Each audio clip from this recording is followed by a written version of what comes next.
Hola. Good evening, good evening, good evening. Welcome everyone to the Real Purchase Network. I'm so glad that you guys are here. We were live last night and we back at it again tonight. Okay.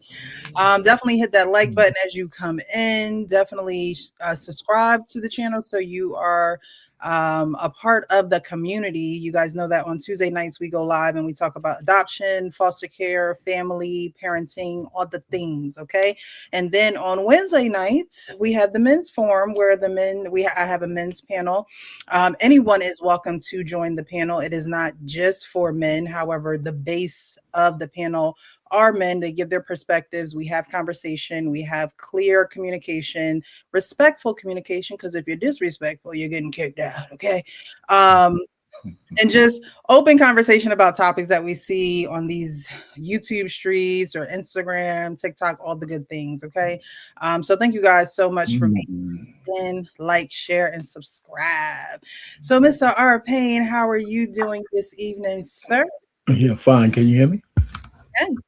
Good. Yeah, I'm doing fine. I'm doing all right. And you? You doing okay? I'm doing good. I'm doing good. Hopefully, Pleasure to be here.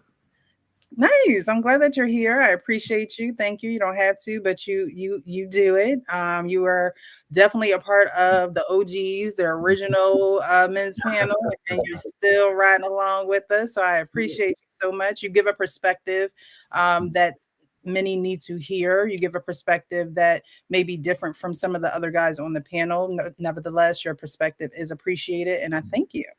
You're welcome. We have some people in the chats. We got 3 a.m. Thought Club. Mr. Leon, let's go. Let's go. Let's go. Average Man is here as well. Good evening to you, sir. Our pain in the chat showing some love. Chelsea, good evening to you. Chelsea is a new viewer, part of the community. I believe she started watching us on the Adoptee Foster show. She found me on Instagram first and then followed us over here on the platform. So I appreciate you. Thank you so much for rocking out with us, spending time with us. It's always appreciated. More than welcome. I definitely like seeing you in the chat. Your perspective is a good one as well. Excuse me. So definitely keep coming, hanging out with us, girlfriend. Menalik, good evening, good evening. One of the OG moderators, okay, in the building. Hit the like button, everyone. He letting y'all know, he telling y'all what to do. Okay, it's pretty polite in the way I see it. Hit the like button. Definitely engage with us. We want to hear, we want to see your thoughts. Okay. Yeah, Bruiser. Bruiser's in the chat. Good evening, Mr. Bruiser. It's been a while. I hope you're doing well. I hope the family is doing well and thriving and growing. It's good to see you. We have Big Pontiac 1951 saying greetings to you as well. Thank you so much for being here tonight. We are in the men's forum. We're going to have some people join us in a little bit, so the panel will get a little fuller. I will drop the link after the first video. If I don't remember, y'all remind me. Okay, I'm doing a lot back here in this background. But I will definitely drop the link for those who would like to join the conversation. You don't need to show your face on the actual panel, but when I bring you up behind stage, I do need to make sure that you're a real person, okay, and not a bot. All right, so we're gonna get this show started. I have a few clips. I actually have 4 clips for tonight. We might be here for a while, okay, as long as we don't have technical difficulties like we did last night. But I found a few clips that I thought were, conversation worthy, and we're gonna go over them. The first one. This is one of those clips that you see and you just scrolling. And I said, you know what? I think this will bring about good discussion just because of the ages of the people that are in this video. Behaviors continue if, bad behaviors continue if you don't disrupt the mindset and the thinking behind the decision making in these and a young person. So I wanted to bring this to the stage, and then we're gonna talk about it. Mom. I'm gonna rewind it, y'all, because it happened kind of quick. Okay. Mom. Bro, I'm telling you.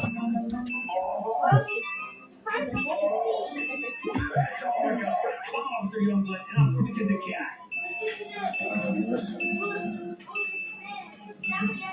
gonna pause it right here. So she broke the bed, and as soon as she broke it, she got down and she said, I'm telling. And now she's proceeding to tell on her brother.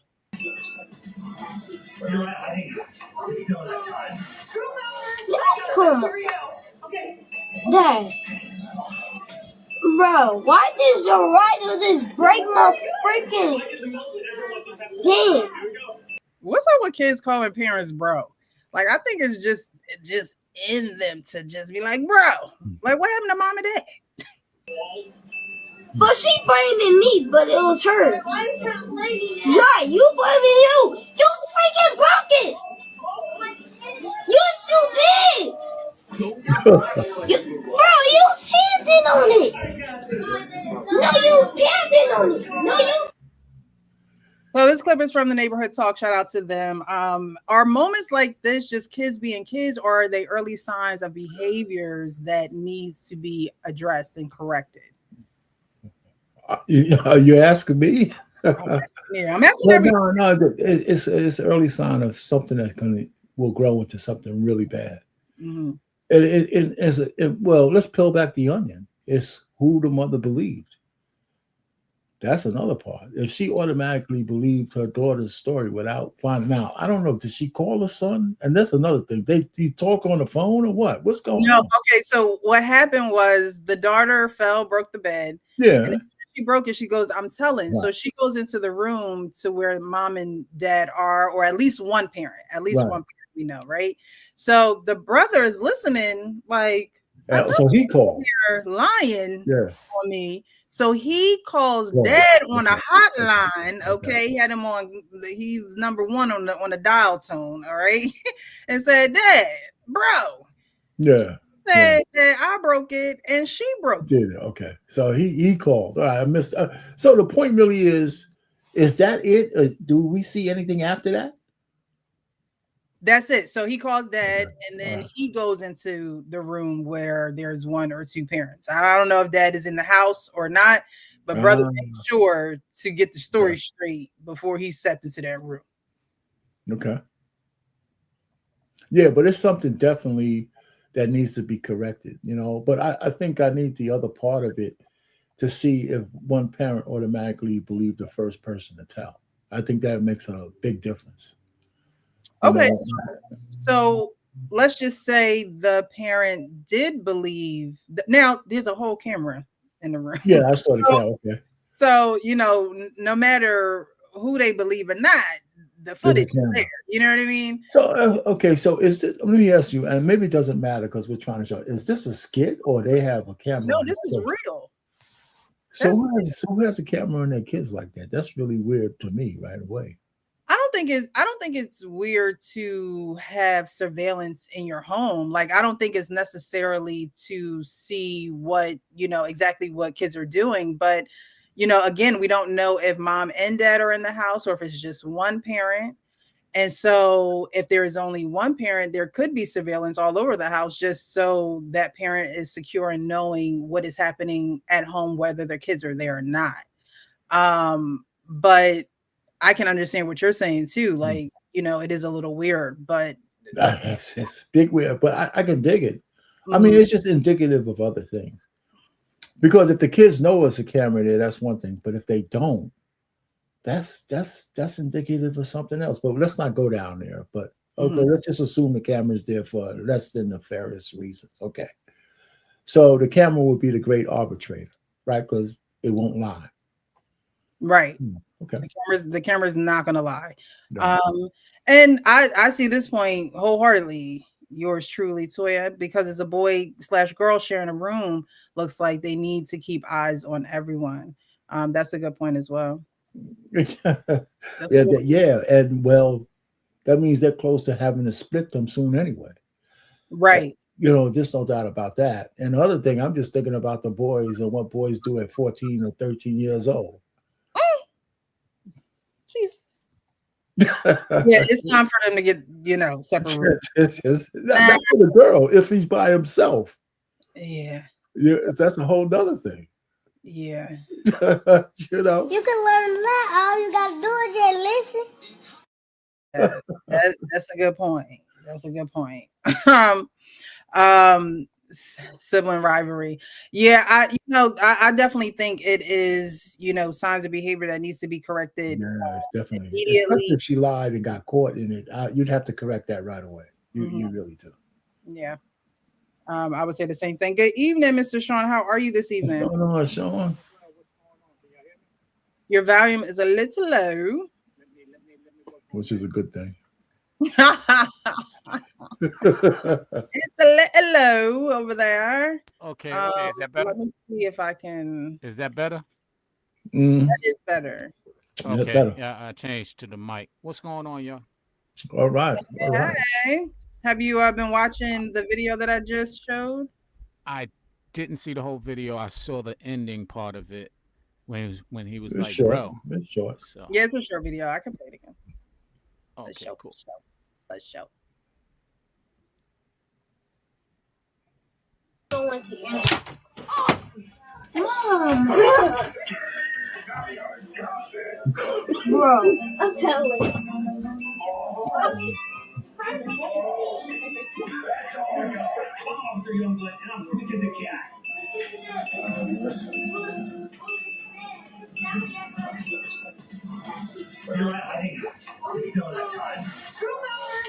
Come on, Dad.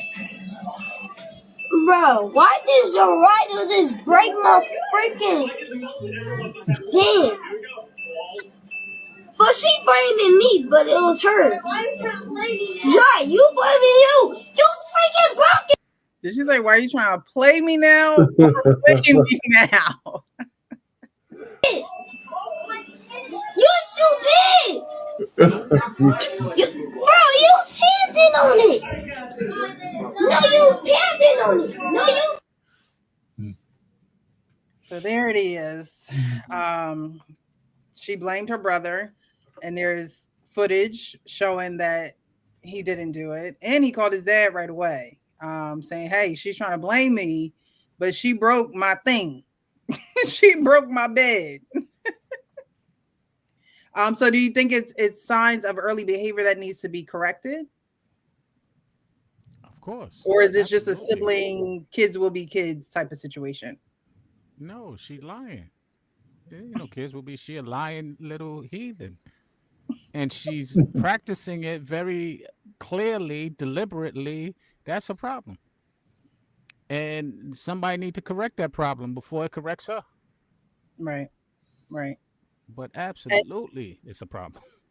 And I think it's a trend in just little girls and period. Like if I remember when we were younger, I believe I think it was a candle or something on the table.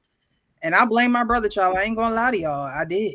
I blamed him. And I said, no, did I blame him or did I tell him like we're gonna come up with this story to to make them believe that the candle just broke on itself and it fell in the forest. And I think this is just a little trend, and not a little trend, but a trend in little girls where it's easier to blame someone else rather than take the heat for what you did. And that's what I'm seeing. Good evening, Leon. Hey, good evening. How are you? How are you? How are you? Good. How you doing? Good evening. Doing well. It's the middle of the week. We almost there. Good evening, fellas. What's going on, man? What's going on? And Yeah, Precious, to answer your you made a good question, point over there, go ahead. Precious. Maybe this is where when they say women don't have accountability, that maybe that's where it's born. When Yeah, they're it's like young. as little girls, you just think everyone are going to, come and save you or be there to protect you or just believe you. And, that is a behavior that you have to nip in the bud very young. I was, lucky enough and grateful enough to have two parents in the home. So it's like, you're not getting away with that. You have to be accountable for what you did, and I saw many a days punishment, writing things 100 times over and over again, facing the wall, like the punishments were endless. Okay?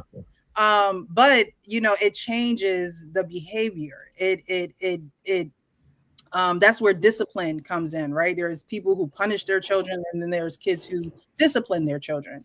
And Mhm. discipline just means that we are going to have to set some things in place to be able to redirect, why your mind is going to wanting to lie versus tell the truth or be accountable or just stand up for what is happening. Hmm. Well, Yeah, you it know what's sounds like, interesting? she just used to lying. Like she just at a young age, she just like if you imagine if she lie about something like that, like what if they out in public and, she this just gonna spiral into things that it gonna be so egregious that she ain't gonna know what to do with herself, when she get to, that teenage years, she gonna be, I hope she don't, but she gonna be accusing people of touching her, and how you hear people, like if you live in an apartment complex and you hear like kids screaming all the time, and Mhm. then like you just think it's normal, but like if something's really going on, like you don't know, like if they hurt or if they actually, you know, playing around. So yeah, so like she gotta reel their parents gotta reel that in because you want to be believable when you are actually in trouble. This is true. Well, Agree. you know what's interesting? I don't lie for a reason. Because I believe it's weak, and I Hmm. believe all lies are rooted from fear. And to your point, Precious, yes, a lot of times when girls, young girls, and/or women, and even men are afraid of consequences for their actions. Hmm. It's not specifically Mhm. accountability always that's lacking. It's the fear that they might not be able to handle the consequences, or they don't want to handle the consequences, or whatever the case may be.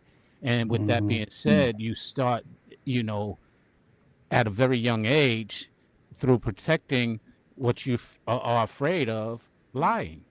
Yeah. And that's in relationships, that's in the circumstances like we just saw with her. She was afraid of getting in trouble and what the consequences of getting in trouble would be. And so she just thought it'd be a lot easier, and her brother will be able to handle that trouble a little, that consequence a little better than her. And so therefore she said, "Why are you lying on me?" And she was standing strong on it. And that's the problem that I have. That's why it's an issue. Because she's really standing firm on condemning another person, which bleeds into selfishness, which is, we always talk about accountability, but really, if you look at it, the root of a lot of these behaviors is they just selfish, inconsiderate heathens. Yeah, and it's not just another person, it's her brother. So this is Right. your sibling who you have to grow up with. And so he may grow this disdain for his sister because, he may love her, but at the end of the day, he's not gonna like her, like, because she is someone who finds it easy to blame him for what she's doing or, how she's acting or Hmm. he's not going to be the brother that she could call when she's in trouble because he's going to be like, you lying. You're not even, you lying. Okay. Hmm. Leave me alone. I did share the link to anyone who wants to join the conversation. Thank you guys so much for being here. If you are just coming in, definitely hit the like button, share this live, and subscribe to the channel. Menalik says, where did she learn to lie like that? That ain't right. You know where she learned, Menalik? Mhm. Know where she learned. Mhm. She learned from Eve, okay? Adam's friend in the garden. Yeah, that's where she learned from. It's wired in us, guys, okay? I don't know if you know or not, but it is. It is. I'm just being dead serious. It is. And there are some girls who it comes out loud and quick and strong. And there are some women that it may just lie dormant in them and they will find an opportunity to manipulate or lie. If that is a corner that they're backed into, it's just something that we have to learn that accountability is something that everyone has to be indulged in, not just men or not just older people, or not just, you know, it doesn't matter the age. And that is something that you have to teach at a younger age.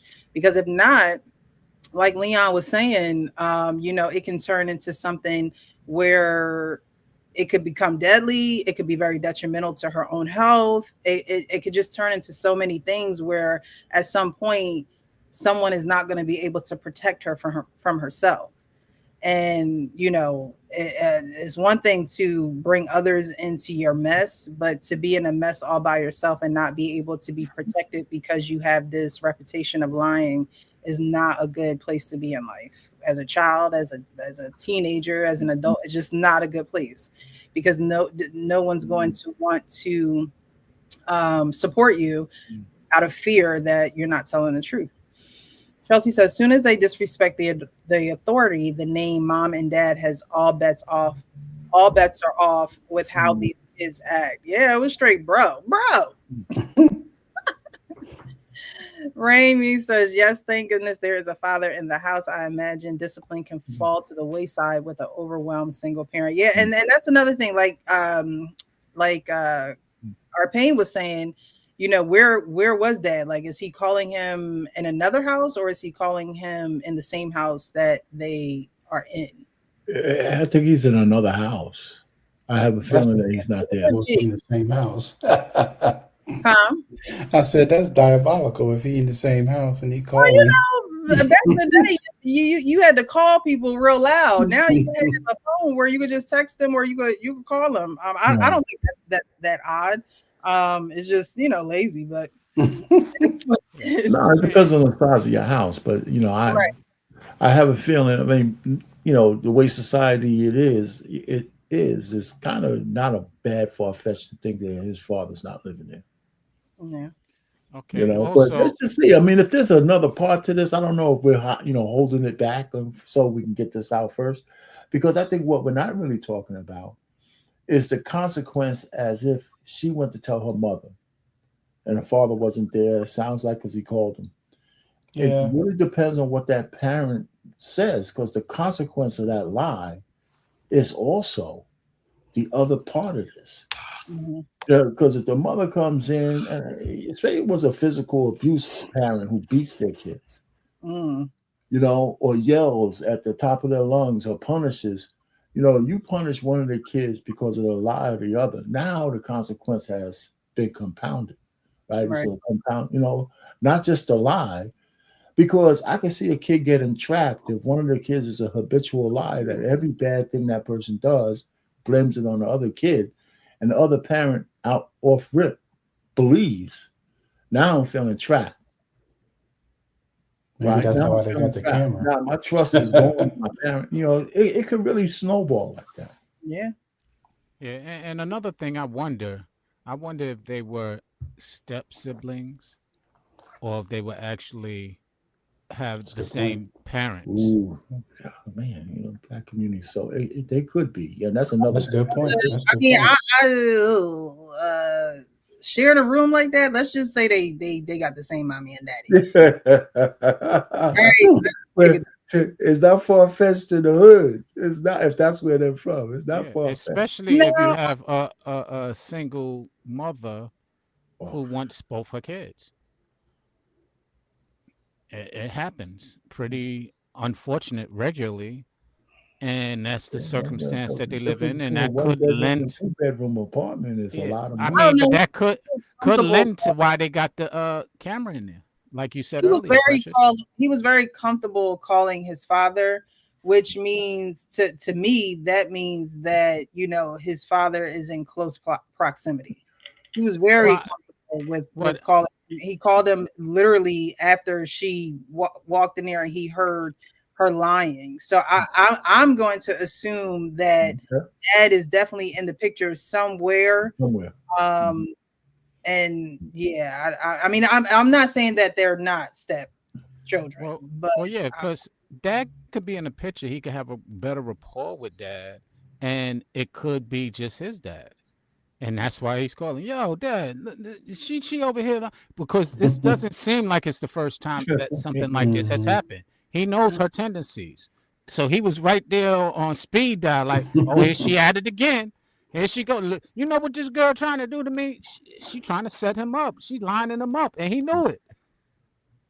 Yeah, and the only thing, when we watch these videos, right, is like we never see like what happens afterwards, right? Right. So like we never see like the explanation or like did she actually take accountability after she lied?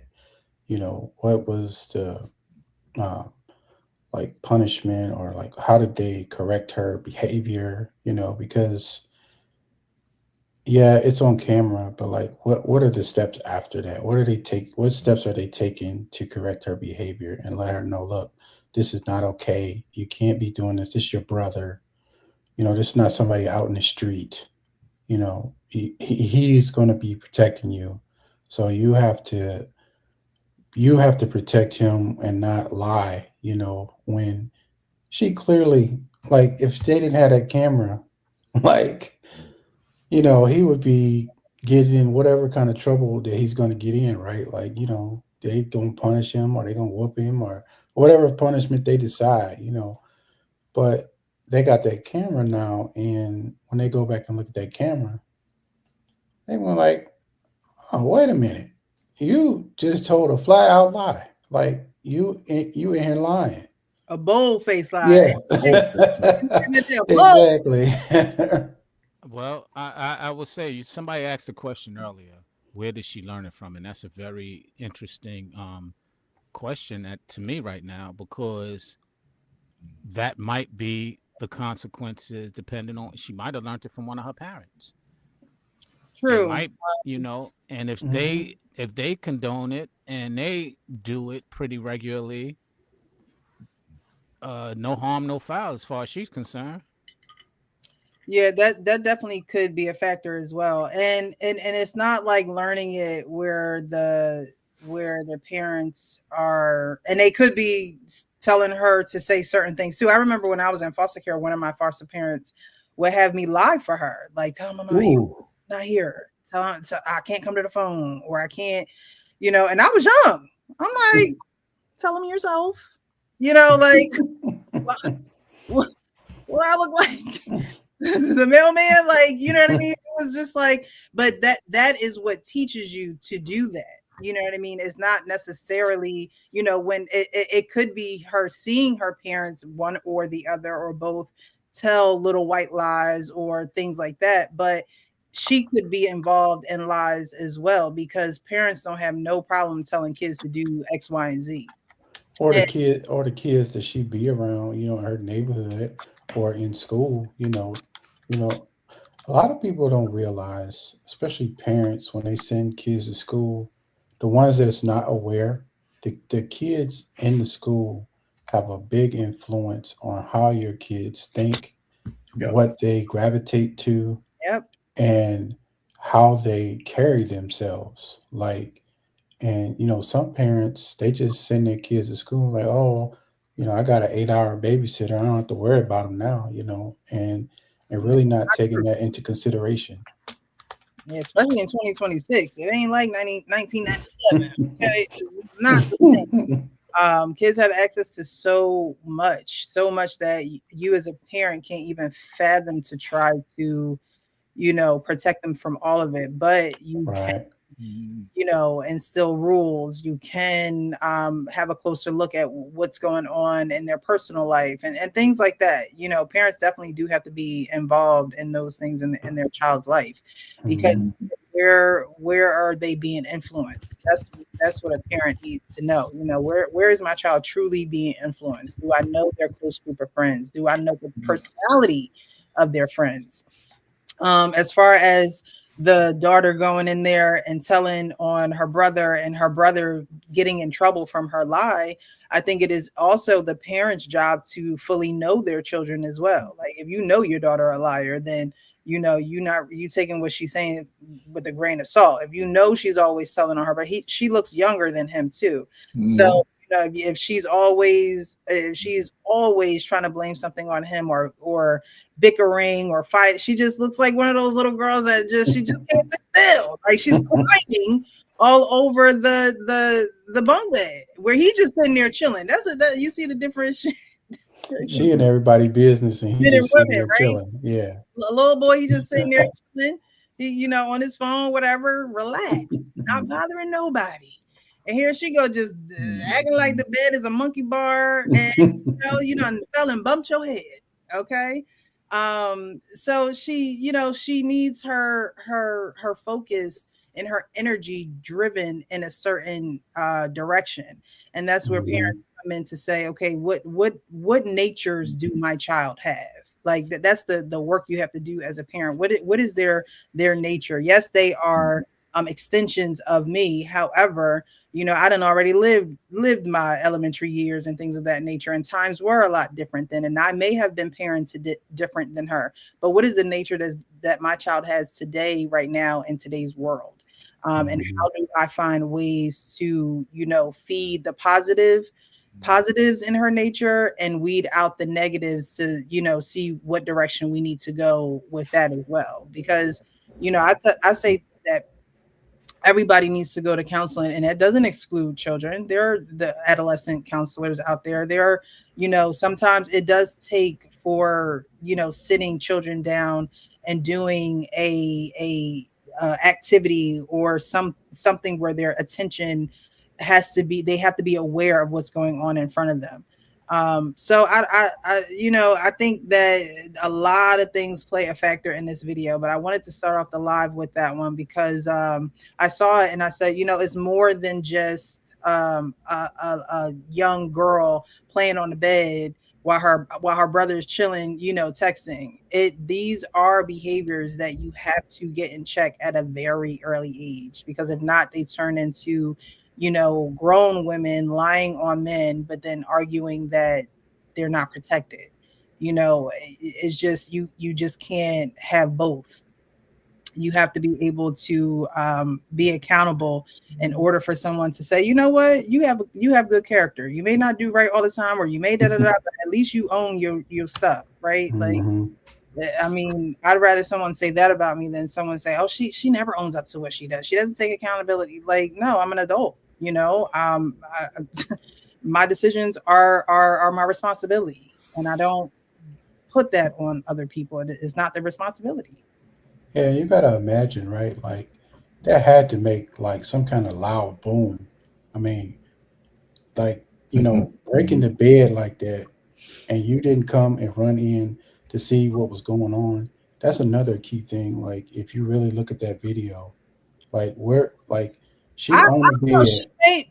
They look like they got carpet. The sound may have been muffled. Muffled. Hold Yeah. on. Oh, yeah. No. That's kind of Her face. Her face took. It was the sound. yeah. Her face, probably made the most noise. Look at that. Like, girl, go sit down. Yeah, my man's cool. He looking at her and say, Look. They looking like you, big dummy. This girl, she is always getting into yeah, stuff. yeah, that could just be ambient noise of kids in the room.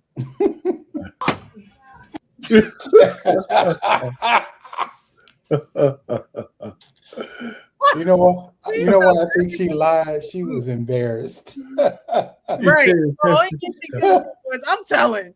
Like, I can't believe. Nah, she needs to I had a do little bit of a correction. busted lip and everything.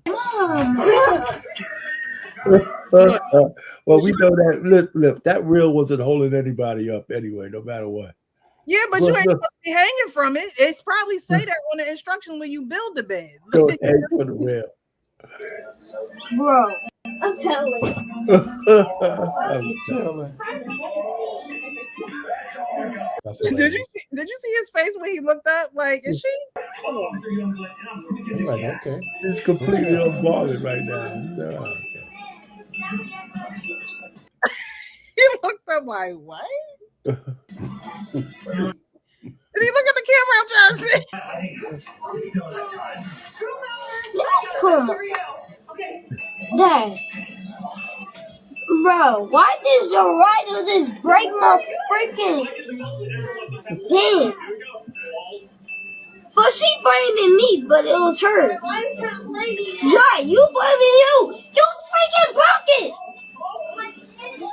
too big. Bro, you standing on it. And you see how the atmosphere changes as well. Things like that, it really changes the atmosphere Mm. of a home because when you're a parent, you're just trying to keep it stable, you're trying to provide, you're trying to keep it as peaceful as possible. And that disrupts a household, whether they're all together and they're together, whether it's just the mom in there. Now the mom has the responsibility of, getting the atmosphere in the home back at a steady level. And so that's why it's important to discipline your kids as well, because if dad is in the home and he's working, he doesn't want to come home to that. I mean, No. he already got a phone call, like, so that's another reason why disciplining children is important. You have to keep a certain, you got to keep the thermostat set at a certain temperature in your home. And most of the times women do that and men, regulate it in a different way that women do. But that is something that does need to be addressed too, because if not, you're always going to be up in arms in your own home. Yeah, you're gonna feel that tension, right? Like every time he wake up or every time he come home, he gonna be worried about what, like what's she gonna lie on about me now? Like what kind of lies she gonna tell today? Yep. And somebody in the chat said she got knocked upside the head. That's what she She lied.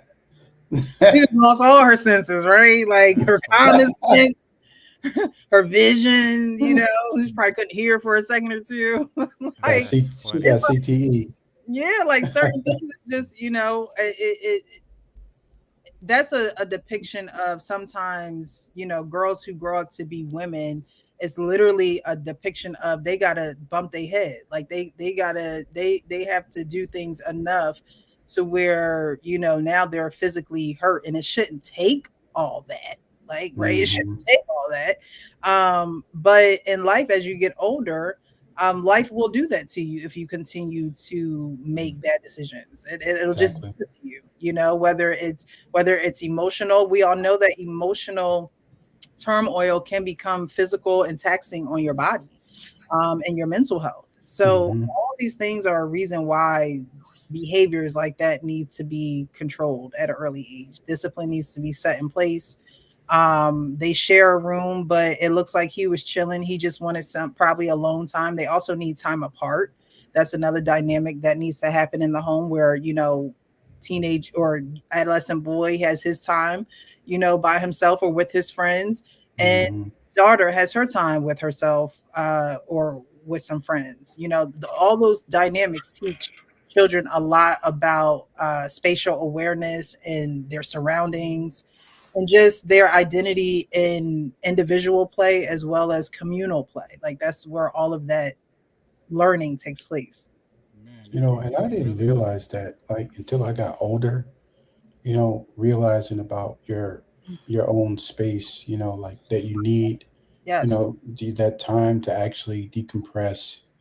And I used to hear people talk about that all the time, but like when I got older, I finally realized like what that meant because like my social battery does go down at times where I'm like, okay, I don't want to talk to anybody. I just want to, I want to be in my house, you know, watch my little YouTube content, do my work studies, and then navigate back into the public, So I definitely understand, what you're talking about from that aspect. Yeah. And on that note, we're going to move on to the next video. The next video is comical because it is a comic who is on stage. And I love how, the new age comics, I'm not saying that old school comics didn't do it because they created it, originated it. But I like how the new the new school comics are able to use the audience as part of their show. I see that a lot more and more. I think it's very authentic because you got to come up with things on the top, off the dome, right? You got to be quick with it. Right, you But talking about crowd surfing comedy, where they right. just pick somebody and they just kind of go at them. Well, Mr. Tony Baker picked somebody, all right. we're gonna play this clip because again, you scroll and we're content creators, so we see things past just what someone Okay. who's scrolling sees. Mm-hmm. I'm gonna throw this up here. Who? Besides moms. The question in the beginning was, "Who's your favorite woman?" And he said his mom's. Oh, Jesus Christ. Mom's the one. Man, get mom out of here, man. Who else? That's all you got? That's the only woman you know? You sitting in the room full of women. You shoulder to shoulder with a woman right now. You don't know that? Huh? No, she ain't got to take mama's spot. I'm just saying, you don't know no women. Oh, this guy. You just now pulled your daughter up? This nigga's a savage, bro. It was all, I guess my daughter, man. I don't know, shit. That's funny as hell, dog. How old's your daughter? Somebody said clock. Your daughter's 18? What? Grown ass woman. You like your daughter? Now, ain't no good. Not everybody don't like everybody, even family. So I asked that for real. So your daughter's your favorite. What's your view on women? You like women in general? Outside of the sexual space, moms and daughter, you fuck with them? Understand our spaces and what we need to be in life. Yeah. Well, hold on. You say what now? At first, he said, I understand our spaces and where we need to be in life. Oh, yeah, the balance, the duality. Yeah. I don't know, man. I don't know if you all in, dog.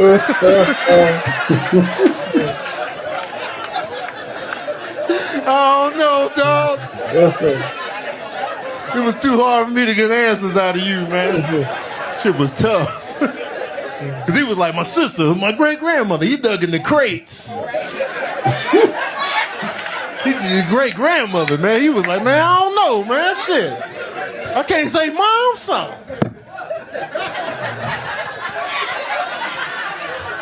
Women, you say. Women? Nah.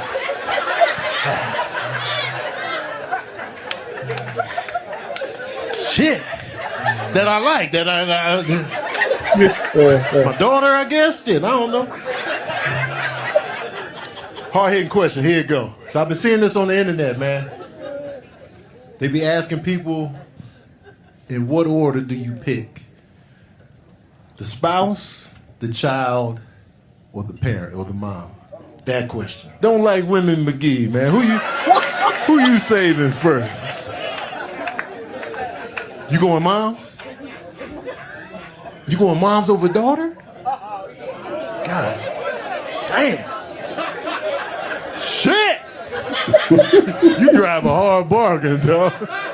You're like, nah, man, fuck everybody, man. Moms. But your daughter, man, hey, man, look out. She made her decision. I know she 18. She was voting and then she fell in the water. Are you only child? It's 4 y'all? What's the demographics? 2 boys. Where you at? Where you fall in that? Oh, you the oldest. You kicked it off. You Illmatic. The debut. Moms are still here? Yeah, how old is she? Oh, your mom young. How old are you? Oh. Oh, wait, hold on.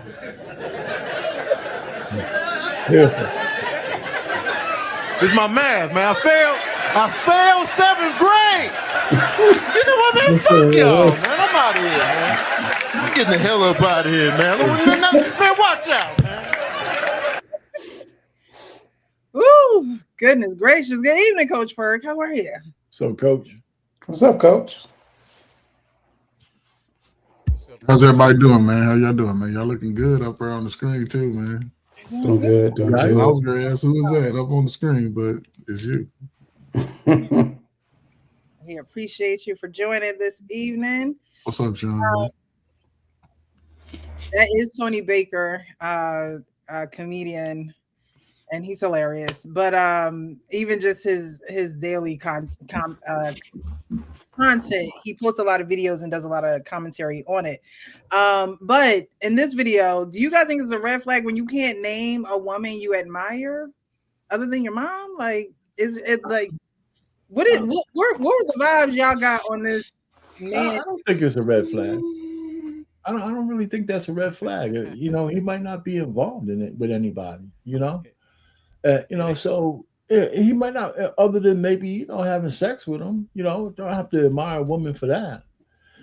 So I'm just saying that maybe at the moment, it's his mother. It ain't a red flag for us men, but it's definitely a red flag for y'all women. Yes.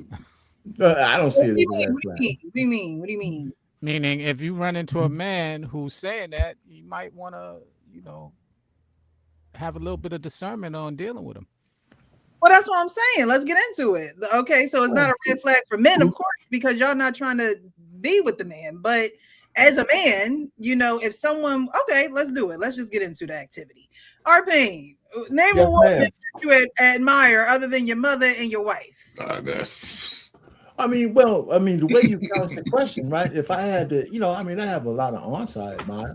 Okay. So, but I don't think that's the way he was looking at the question. I think he was thinking about a girl other than a family member, right? So I think the guy who was in the audience was tongue-tied. This is just my interpretation, right? He was tongue-tied trying to think of some woman out there that he might admire, and he don't have none. But Tony gave him time. Tony said, other than your mother. He said, other than your mother or your daughter. He even asked them outside of sex and things like that. Do you like women? Because it doesn't have to do. It's not necessary. Shoot, you could have said my Angela. Okay, like. No, but the point I'm trying to make is he qualified it though.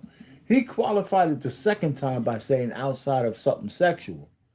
And then maybe the guy could have came up with a name, but I think the guy originally thought about somebody other than who he was having fun with.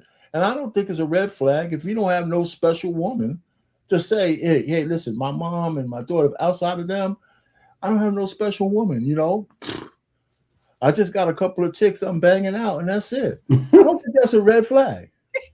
I don't. Because God, why about it? Yeah, like most guys,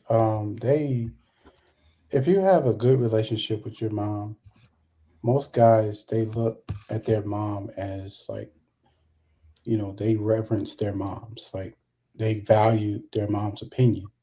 Right. And so, if you were to ask me, who was my superhero in my life, I would immediately tell you my mother. Okay, and then if I said, okay, outside your mother, I would say somebody like Angela Bassett or somebody like that. But is maybe the guy he was just caught off guard, or maybe he just didn't have those answers. Because you don't expect to get crowd surfed when you go to a comedy thing. Like, you're just there to enjoy it. I do. When I go to a comedy show, I expect anyone who's with me, like, we are all open for the heat, like, because it's like open season when you go to a comedy show. True. It's true. It's you everything and everyone is fair game. Like, that's comedy show 101. Like, but maybe he just wasn't quick on his feet, and maybe he just didn't have the answers, and I could say, for that, maybe he just wasn't expecting those types of questions. Yeah, he had his Rich Payne mind cap on. He was thinking just like me. I don't got no chick right now. If it's not my mom, I don't know who these raggedy chicks are out there that I admire. Yeah. And that's only if I was in that phase of my life. If I had, if I had a special girl, I would have said her. I would have said her. Well, that's why Tony also asked him, Do you like I can't help him there. You know, he But could see, that wasn't fair though. He That could have wasn't said fair. Angela Bassett, like my man over here at 3 a.m. And the only thing when he said Angela Bassett, all I could think of that if he had her in some quiet space and she looked at him the right way, he would be trying to get down. That's what I thought. As soon as he said Angela Bassett, oh, you want to shake her hand or shake something else? But You definitely want to shake something else. That's what I'm saying. Yeah. Come on, man. And is that admiring her? You know what I'm saying? He might admonish her. What? Her cheeks or you know, what's the name of the show? Waiting to Exhale. Yeah. What's Angela Bassett though? Waiting to Exhale. Hey man, any Angela Bassett man would do How for me. Stella got her groove back. But Precious, outside of our mothers and maybe our wives or somebody that you've gotten to know, there's very few women that men would look up to. There's very few. And those women are sort of untouchable to us. Like you said, Maya Angelou. Yeah. She's well renowned for what she does. You know, she's an elder. So yeah, I admire that. But these little 57, 58s, I ain't buying none of them. Ida B. Wells. All of them, there are no women in your family that are doing my wife. I mean, I admire my sisters, you know. I got 5 sisters, but shit, they still in the top 10, but they ain't in the top. Clarified it. I agree with you, Precious. Once he clarified it, he should have thought a little bit more. I mean, I admire, my aunt was my guardian. I definitely admire her, right? Okay. So once you clarify those kind of things, I can dig it, right? Yeah, because when he said outside of your family, like what, who do you admire? He said, outside of the family. That's when he had a chance to, like, there's so many women out here. He had a chance to. Man, he was drunk. He was drunk. He was high. Come on, man. He was high. He's at the club. Like I said. It just seems like, if you smoke one in the parking lot. Well, I would have said Precious.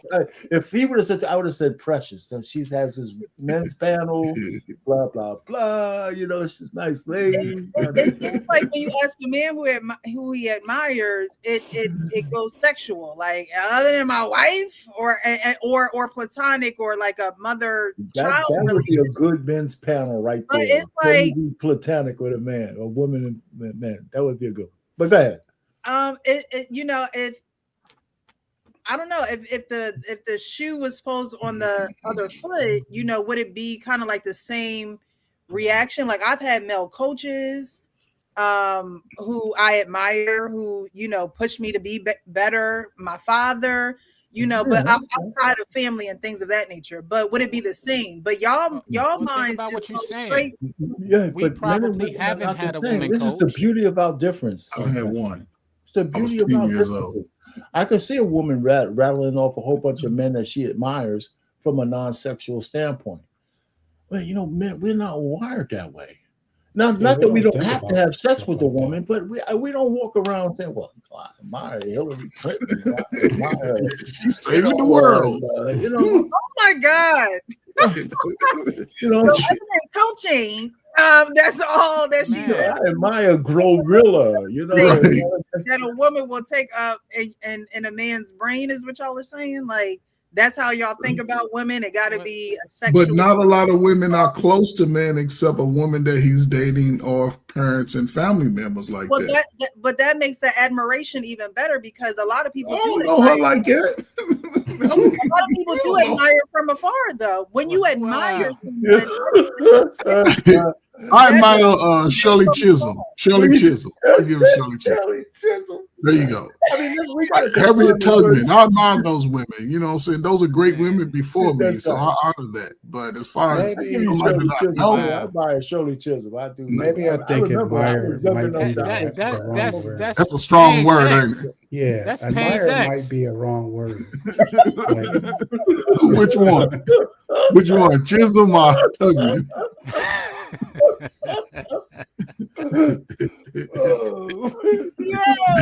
They met on the Underground Railroad. Harriet Tubman. That's why I admire Harriet. Hey, she All was right. pretty. Well, I Yeah, see where but you're you know what's coming interesting? That we're posing it, that we're from. having this conversation, and it's pretty unanimous on the sentiments of the men, which we should explore a little better. Because if you are having sex with somebody and you're not admiring them, why? If you can't admire a woman outside of your family member, why? Why am I admiring her? Come on, Sean, man. Why you think I admire? No, I said if you If you if you can't. can't admire somebody you're having sex with, why? If you can admire somebody, I agree with you, Sean. I'm with you 100%. I admire Man, come on, man. Y'all wouldn't admire nobody with every their woman legs I've had like sex that. with, I've admired. Who did y'all admire with their legs up in there like it? Tell me. that I is Who did y'all admire sitting? that is admirable sight right there. See, Coach, don't get you're all down in the dirt because Sean's But I'm right. just saying, who did y'all I can admire? sit down here and say that I admired every woman I slept with. All right, I get you. You know, I'm serious. I actually All right, like all the women right. I slept with. To admire means to regard someone or something with high esteem, respect, approval, or pleasure. It, There you go.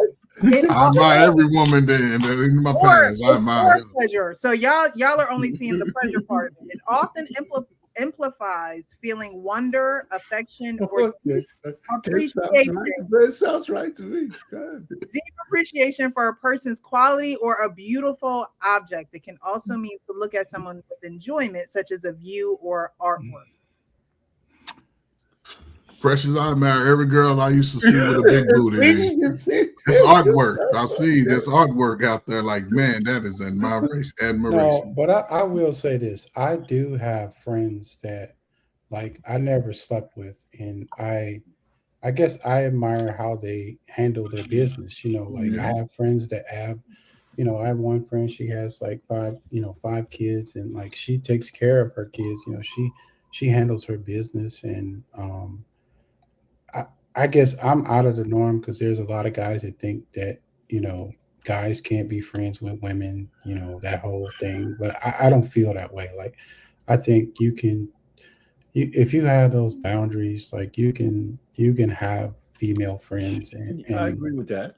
you can, like, I have friends I talk to every day. You know, we just talk about different things like travel, and like I told you, you know, my mom, she was a big part of my life. So, you know, when she passed away, you know, it really hurt me. And I had friends around me that really they did more for me than some of my own family members. Yeah, And you know, like, well, here's a real quick thing, bro, man. Listen, one of the things when they say men can have women friends, the problem with saying that on the surface that it's not true. Men could be in control. It doesn't mean just because I might have a fleeting thought of you naked on the bed or something like that, doesn't mean I can't have you as a friend. We're just not going to be hanging out. right. I mean, we can interact, we could do business, we could do all that, and I'm not going to be trying to jump your bones. I would be more in control if I know that there's nothing going to happen between us. I'm not going to always be trying to open that door. And there's a lot of men who know how to do that. But make no mistake, if you gave me the midnight call and said, you know what, tonight is a little different. You know, we've been friends a long time, and I admire you. But you know what? Shit. Ladies and gentlemen, this is I might answer that call. This is paying prior to being married, ladies and gentlemen. This is not Yes, a married thing. This is Disclaimer. Yeah, it is a disclaimer. I mean, it's all prior to marriage. So, you listen, we got Sir Fur up here, man. You know, he's been knocking them. He's been lining them up and knocking them down. That's why He's a young single buck out there. Yeah. No, I just why think we gotta do that? Why we gotta do that? First of all, shout out to the panel, man. Shout out to all of y'all. I didn't want to be eating on camera, so I'm just give me a second. But you a wild one for that, RP. Coach Ferg, I heard you too, man. What's up, 3 a.m. and Sean, What's man? going on? You be late, bro. How y'all doing? I know, man. I had to go get some food, man. So I was like, dang. All right. I had a video. Maybe we'll show it next week. And I'm sorry. Good to see you, Frank. I'm glad you're here. I had a video where they asked the girl this whole "can men and women be friends" thing. So I'm not going to spoil it. I'll wait for next week. So we'll continue that. That could be a whole show. I mean, we had a whole bunch of that common question on the internet, went like a wildfire through it, But it's a good conversation. You can make a real conversation out of Yeah, I'm just gonna say this. Like, I think people who can't be friends with women, they they don't have any discipline. Like, if you look at a woman and you look at her just as a sex object and not, because you can have friends that like can really be there for you, it. um, you know, when you have family that don't be there for you, but like you have people that you met off the internet that do more for you, Mm, like that tells you a whole lot, you know. And um, as you get older, like you really respect the friends that you have around you because it's hard, as you get older, it's harder and harder to meet people that's going to meet you at the same level that you are at. Like, you know, and a lot of times you don't even have to ask people to do stuff, they will just do it for you. And some of these people, they don't even, they're not even looking to get it back. They're just like, hey, look, you're in need, I have it, and here you go. So I just want to put that out there. No, because you're right. I think you're absolutely right. But that still doesn't negate the fact that a man could have a fleeting thought about a woman who they consider friends. You don't Hmm. have to act on all your thoughts, Right. and those thoughts don't have to be in your head all the time. But Hmm. let's not fool around. Men don't choose to just hang around with chicks for just because they want to be buddies. That's not how we're wired. Right? Mm-mm. That doesn't say we can't have business partners that's women or Hmm. friends on all that kind of stuff, or even confidants. right. Now, so I just look at it different. Women could have a whole line of random male orbiters around her, but men don't have a lot of random women. I mean, they could be around random women, but if they tell me that they don't have any sexual interest in any of them, then I'm looking at you a little crooked. And that doesn't mean that you have to act on it. That's the problem. I can't stand when people try to tell men that we have to be asexual when we see a woman. I think that's bullshit. Yes, We are that's true. sexual beings. The question is, can you control your animal behavior? And I think that's a higher level of a guy than trying to come out and denying that you have it in the first place. Hmm. That's me. That's how I look at it. And so I'm not a savage. And there's been plenty of women I work with. When I was on the job, I had a high management job. Women used to come in my office all the time. I used to keep the door open, not because because Me Too is a big deal. Hmm. But I didn't, I don't have any complaints in HR that, I said something inappropriate. And this was all before I met. I'm not gonna handle Hmm. myself around women. But make no mistake, just being honest. When you left the room, I said, "Man, shit, man, I don't want that shit." I And mean, I and, mean, and, and just leave it there. And just leave it I there. I mean, mean, I I don't have to mean. dwell on it. Well, And that's it. I won't say that that's all men. I happen to be a sapiosexual. Oh, dear, here we go. Oh, No, what? seriously, What is seriously. that? That's So, somebody who's attracted to the mind. To the mind, That's right? that's Yeah. that's what yeah, okay. stimulates. And So Yeah. so, that's not stimulating. yeah, that's what stimulates me.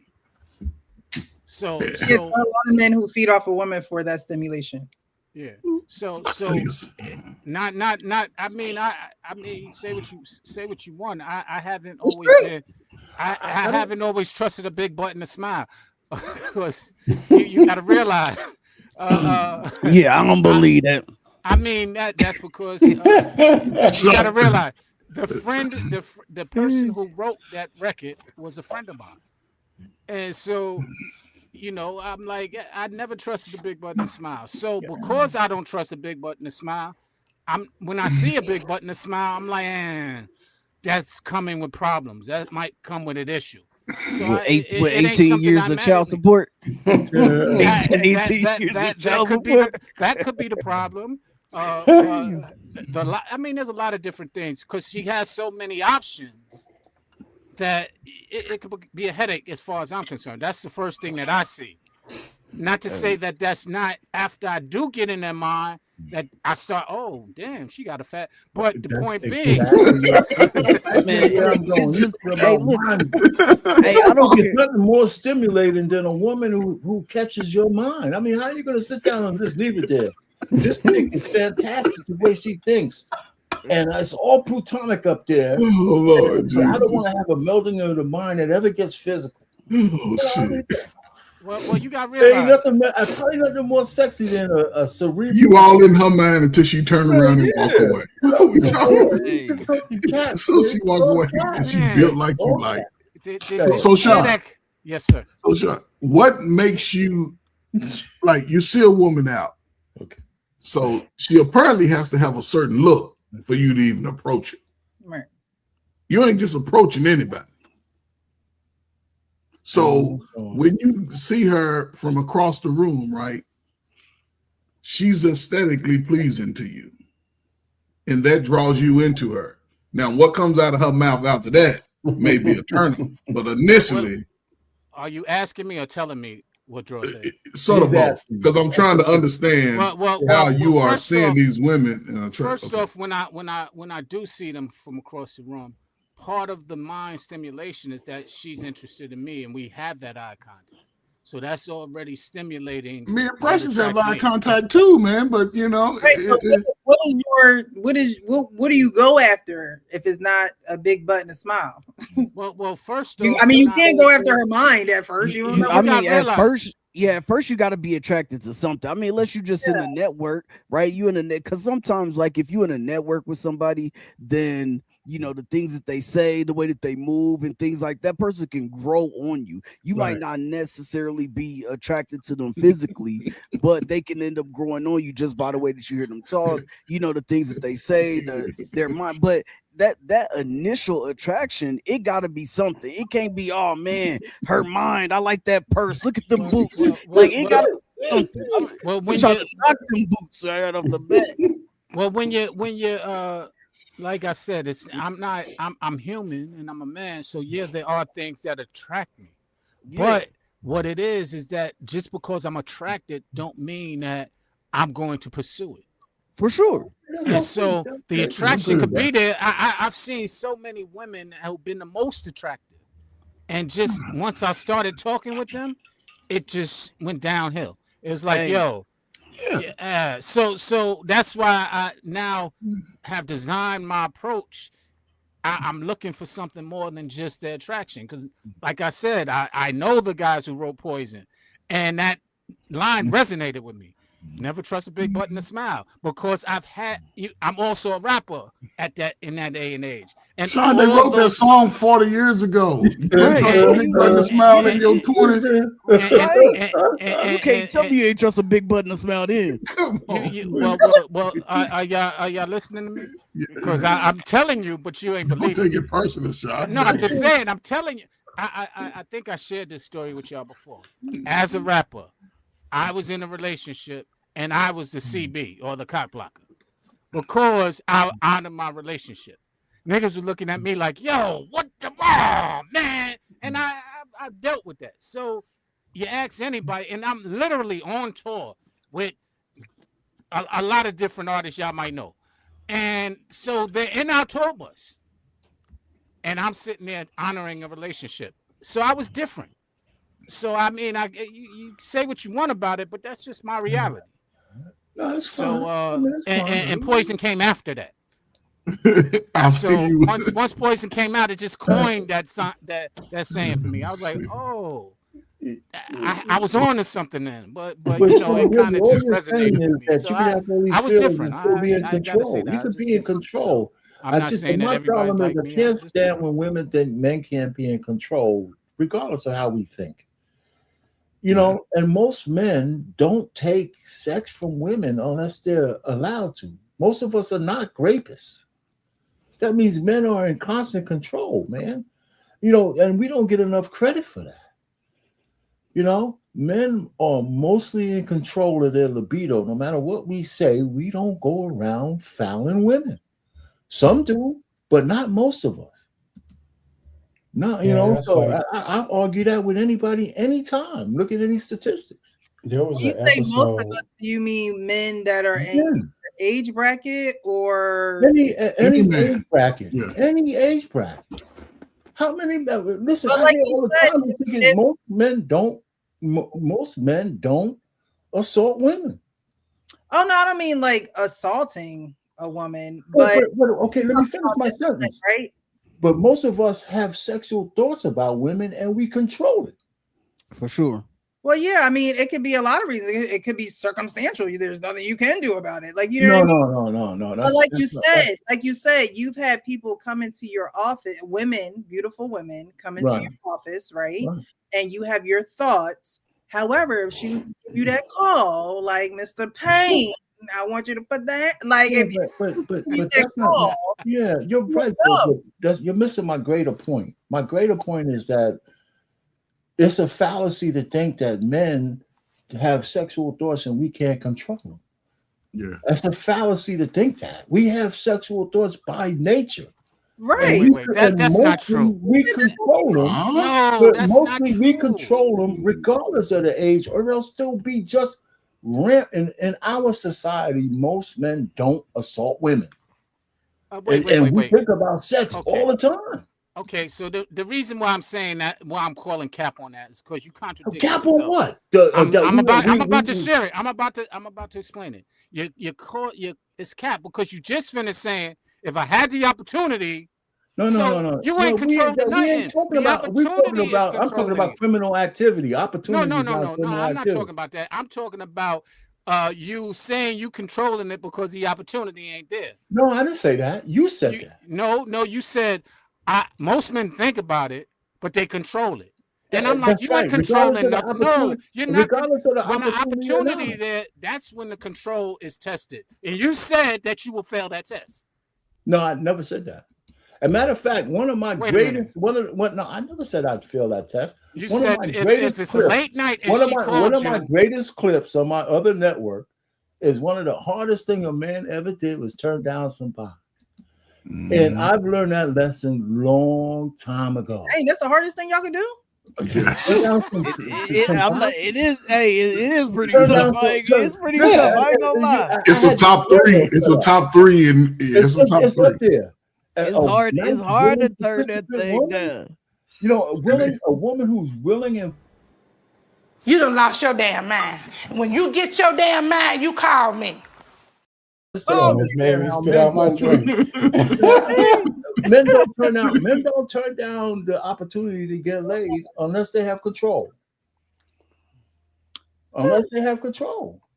You know, so I'm just saying, we sit down here, we can put all kinds of crazy things. Most men do not try to take sex from women unless the woman is willing.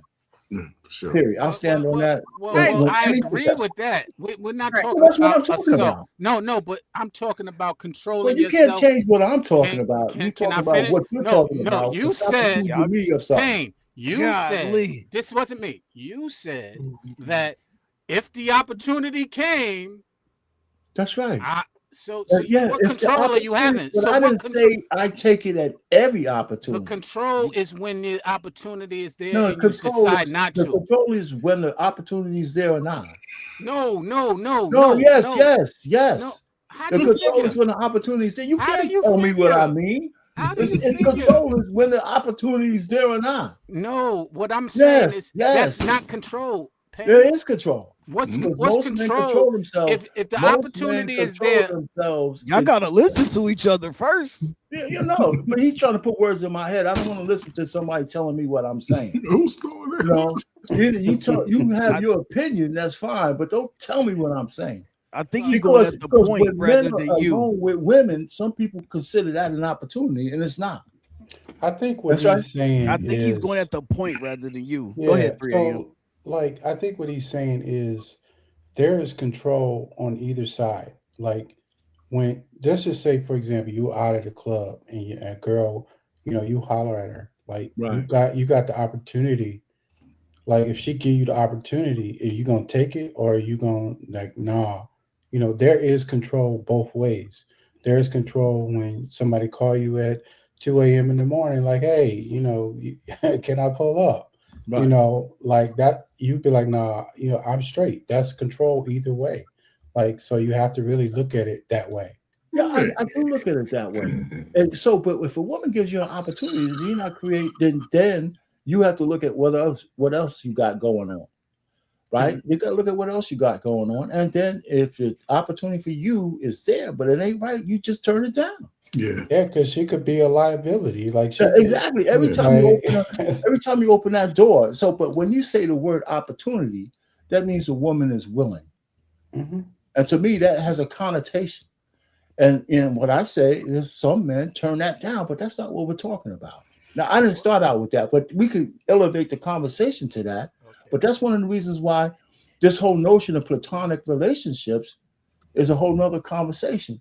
Because a lot of men randomly around women until the opportunity appears. And No, that's let's true. let's go ahead and deny that. There's all kinds of tests for that. And there's a lot of women say, I got a lot of good male friends. And somebody says, well, give one of those guys a call and say, well, tonight's the night, buddy. And see what Yeah. that guy says. It's gonna be rare that a dude I mean, even if he is a good friend, close friend, I mean, now you have some people that you just Especially if been, you're pretty. yeah, you have some people that you just been cool with forever that you Hmm. wouldn't want to mess that relationship up with for nothing. Like, you like, yo, yeah, like maybe when I first met this person, when I first met her, like, I thought that I we could wouldn't do it. possibly, but over the years we became so cool that I'm past that. You know what I'm saying? Because I just don't want to. I don't want to take a chance of messing the relationship up. Yeah, yeah, okay. But if you've been, but if it's one of them ones and you just been waiting around and she call you up and be Just like, hey, listen, more Yeah. times men than play not, the long game. a lot of dudes will definitely, Yes. yeah, man. I Yeah, know you know what? dudes. I I Yeah. have a know dudes that girlfriend though. I waited have a for at girlfriend. least We went I'm like to college together. 5, 6 I have a years. girl that came to college with me, 18. I've known her and I still know her. She knows my wife. And now that I'm 68 years old, she could call me all she wants. I ain't going. Right, Well, we're both old and fun. But no, even when we were young, I never approached her. She never, but she's a good friend of mine. right. But I'm But counting on one hand. that's what I was I don't saying yeah. got a whole earlier. hundred of, I don't have 100 women like that. Yeah, that's what I Right. was saying earlier about, you know, as you get older, like, you have to really appreciate the people that are I around agree. you, I agree. because, I agree with like, you will not be able to find these certain kinds of people and these certain kinds of, you know, like, I met Precious, like, I seen her on another podcast. you. I didn't Mhm. know she was adopted, but we connected that way. And, Hmm. like, we've been, cool ever since. So, like, um, really, I don't look at people as, like, I'm really giving back in a way where I couldn't do that before until I met her. And Yeah. so, like, being on this panel is really helping me really just understand how people think, and to really, you know, bridge the gap between, all men aren't the same, and all men don't really look at women, in Right. that light. That's true. Yeah. And also, I have friends that I have had for a long time, and I have never looked at them like I wanted to have sex with them, Yeah. Right, right, because, right. um, you know how it is. Like, if you cross that line, all that other stuff that you had really built up to, like, all It that goes will away. really Yeah. go. It's destroyed. It Yeah, goes it away. will be destroyed, and you You won't know? have that same bond. So, like, it's just my personal opinion. I really keep those friendships where they are, in the places that they are. Well, Yeah. you know what? But let me ask you, but you know what? How many, maybe not you, but one of the things you take precautions not to be in intimate settings with these people either. Yeah. When we're not going over to each other's house and having intimate candlelight dinners. None of that. We could be friends, and we ain't hanging out like like we would hang out with buddies. None of So that. you keep a certain respectable distance, Yeah. so you can maintain those friendships too, because Right. settings matter. Well. Yeah. Can we also say this? Let's just not go over our heads. Those men who are plotting are manipulators, and they're sitting there. You know, But you know Sean, that. You always If taking you're it to no, the level. We ain't yeah, doing it. wait. Y'all want to give this? They're manipulative. They wanted what they wanted, and why are we sitting here trying to act but like they're not? but That's okay, not so even. Sean, okay, so we'll give you that, right? I agree with that, right? Yeah. But all in all, right, a woman has to be attracted to that man. Agreed. I don't know if you work in Agreed. working in education. I'm around females all the time, right? Now Right. there's Miss Nada Jones, the teacher. She trying to get me to play, but I ain't really feeling that. And but I talk to her cordially. I never talk about how she dressed. That's one thing I never did with the females. I never commented on their dress. I never commented on anything about look. I kept it all platonic. But then there's some ones that like, okay, yeah, They could get it. they gonna get it if they call me. And when I get that, and they would call But before. Hey, what but the time you thing coming is, through? you ain't waiting around for her, and But that's that's why I said you're not being but that's in my manipulative. 20s, 20s, 25, 35. Unmarried. Now It we make we looking at them different. You know what I'm saying? It's like it ain't that important. But if she put it out there and come in your house with the trench coat on with the heels, you asking the man to damn near cut his wrist.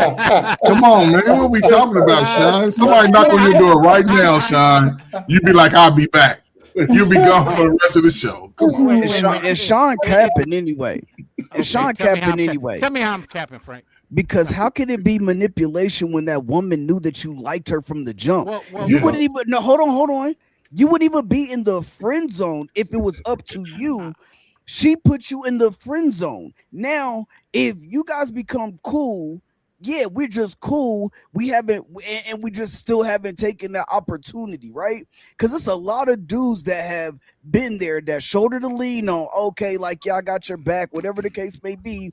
And then that woman finally saw whether no matter what she went through, whatever the case may be, or it could have just been like a light bulb that went off, and she was like, "Yo, you really been here for me. You've been somebody I can rely on. You've been somebody I can talk to. You know what? I put you in the friend zone. I'm taking you out. Like, I want to try this because we've been in each other's lives for so long, whatever the case may be, right? Now, how did he manipulate her into a relationship? How did she manipulate him into the relationship? Let me answer that. One, what you just described, where you're being forthright, is not manipulation. We're not talking about those guys. We're talking about the people who are sitting there around saying they're a friend, claiming a friend, but are trying and waiting to smash. That's what we're talking about. Okay, I'm not talking about the person that you just described, who you already came to a conclusion. You decided this is not what I want, because men have this mentality, and y'all know this. It could take a month or even a whole year. I still got the so I really don't care. Yeah. So Yeah. the point being is, those are the manipulative people, not every No, I man. get that. Right. So I'm not I saying get that that. every man. I was talking about as far as what we were talking about when they say men will wait around. Because most men who just know you, you know what I'm saying? Like they just know you, and they're gonna jump at the opportunity because they know you. You've been around them for a long time. That you already put them in the more times than not. This situation come from a man being put in the friend zone. Okay. He approached that woman. I'm saying he approached that woman. And then she probably was like, even some dudes, you know how when we used to run a game or try to run a game on a girl, back when we was younger, be like, hey man, I mean, you need a friend though, right? Now we know the opportunity, the real rap was with like, yo, like if we catch her slipping, one night she mad at her boyfriend, yeah, but that woman, when she put you, when you go up to that woman and you approach her and she give you her number, her Instagram, whatever the case may be, and y'all become cool, however it happens, and then later on in life, a couple year or two, she say, you know what, like I want to try some. More times than not, bro, it's because she put you in the friend zone. You didn't have the opportunity anyway. She put you in the friend zone and kept your ass there. That's why it's a lot of dudes there now, still in the friend zone, hoping for one day that she look at him and say, you know what? Hey, I'm 3 coming a.m. through. 3 a.m. It's 3 a.m. Come through. You know what I'm saying? That's what Hey, she's big head. 5 Hey, o'clock big head. in the morning. Hey, big a head. lot of Hey, big head. right. A lot of dudes are still waiting for that. They're not manipulating that woman. She knows this brother is waiting. Wait. He bought a Uber Eats a couple of times. Man. Took a slow kids to practice. Wipe Come their on, man. What we tears. talking Y'all about, sitting Sean? there trying to tell me that lineup, it's not a lineup when they do that. When a man does that, that's not manipulative. That's Some not are, son. Yeah, some are. Yes, so I'm that's saying. my point. I'm not saying But everybody. I'm saying if you sitting there scheming and waiting for that opportunity, and you're not being genuine or honest about, I'm just want to be a friend, you're lying and you're being I manipulative. just want to be a friend. Yeah, Okay, I got you. Okay. If she agreed that you said you you attracted lying, cool, you cheated. you mentioned that, but then you said Hey, Sean, your mic is low. Your mic went down. Your mic is low, man. Okay, hold on. Yeah, because he know he over Hey, Sean, manipulating. Yeah, because he know he manipulate. I'm manipulating the conversation. I'm Manipulating the street. manipulating the conversation. Nah, no, Sean, what you're I'm saying. assuming that the woman doesn't know why you're there. No. I'm assuming. I don't Sean, care get a about what the microphone woman you got. knows. I'm talking about what the man's intentions are. Never mind what the woman is going to allow. You It can find a matters, though, vulnerable because time. it's two Wait. It doesn't, because you find vulnerability. Vulnerability can happen and will happen. That don't mean you got to take advantage of it. No, it doesn't necessarily have to be vulnerability. It could be her choice. Well, if that's the case, cool. Wait, hold on one, Sean. You're saying a lot, right? You can't take agency from a woman. I'm taking agency from a man. You're right. Hold on. Right. I'm talking about a man who's manipulating. You wouldn't be a random male orbiter around a woman unless she wants you to be. No, you wouldn't be unless. Wait. Yes, You the would. answer is No, yes. wait. You will You not said be that. able to be You in would her not. orbit unless she wants you to be there. Well, you would not. You would. Wait. This is the problem that I have. You would not be there unless you chose to be there. Whether she allowed you or not, it's your choice. Stop putting it on the woman. You ain't gotta be there. We already established that I want to be in her orbit. But she said no, and you still there. No, if she says For no, what? then you're not in her orbit No, no more. yeah, those guys move on, Sean. Yeah, if That's she my says no, point. you can't even be sniffing the toenails of my That's- nail polish. You're not in her orbit no more. That's my point. She's not answering your phone. You're on block. You're on all this kind of stuff. Okay. Stop it. Okay, so why if she said no, you still in her orbit? Why are you still trying? If she says no, you're no longer in her orbit. That's what I'm saying to you. Yeah, she said no. She said I'm not interested in you, but you're still there. Why? You won't be in her orbit. You won't be. She won't even be available for you. I'm asking you. She wants a friendship. You're saying yeah and agreeing to this friendship, but you're still trying to smash. Why is that? You ain't trying to smash. See, this is the difference. You said come on, man. You said you're all cerebral and all this shit. You're right. You could be in her orbit. Nah, get back on but you don't have to keep approaching her about it. You don't have to. But why are you there? You don't have to Why are you there? at all. I'm not there. The whole definition of a random male orbiter is to why are you there, Mel? Why are you there, Mel? Okay, so you're gonna she might call. You Call me. yourself, but you don't want to hear You it. need You want to someone make to the man talk into some to. kind of cat. If That Sean want to talk to you all night on the phone. Get off the damn phone. She lets you in there. And if you're in there and you say one day I'm playing the long game, so in the meantime, so you're there manipulating. That's the manipulation I'm talking about. I'm gonna let her extract all the energy from me that she wants. Because women ain't gonna let you in her orbit unless she's extracting some shit from you, whether it's conversation, whether it's you're mowing her goddamn lawn, you're putting in her light bulbs, you're doing some stupid shit for her, or else you wouldn't be there. right? Because women don't just have random niggas hanging out, right? They want something from you. Why are And, you there, and man? you're gonna give her everything she wants in the hope that one day she might say, you know So what, you're a manipulative I person. punish his How? ass. All you gotta do is just listen. Listen, Linda, Sean, I Sean, don't know why you keep Sean, going to this manipulation thing, but Yeah. you're listen, I just want you to know lining that you're somebody off. up. You're lining somebody up. If you're scared You're of off. somebody and you're I lining ain't somebody talked to up, the woman in 2 months, Sean. She called me 3:30 in the morning. You're I ain't off. talked to her. She but manipulating me. She that's retold me. and you're right. That's definitely her Hold manipulating. up, I hold agree. up though. Okay then. So there you go. Like I don't know why you're putting it as like the guy is manipulating because Because he's when staying he is, around he just in is. case when he no. Hey, Sean, If you he, hate men. so You're a so so misandrist. Sean, you're a you're misandrist, man. misandrous. You hate Hey, men. no, but if she's in a relationship, so if she's going through relationships through this time, I'm going through relationships through this time, and we're still cool, but we just don't cross that line, Right. and then we're both single, and then she finally says, you know what? I see you.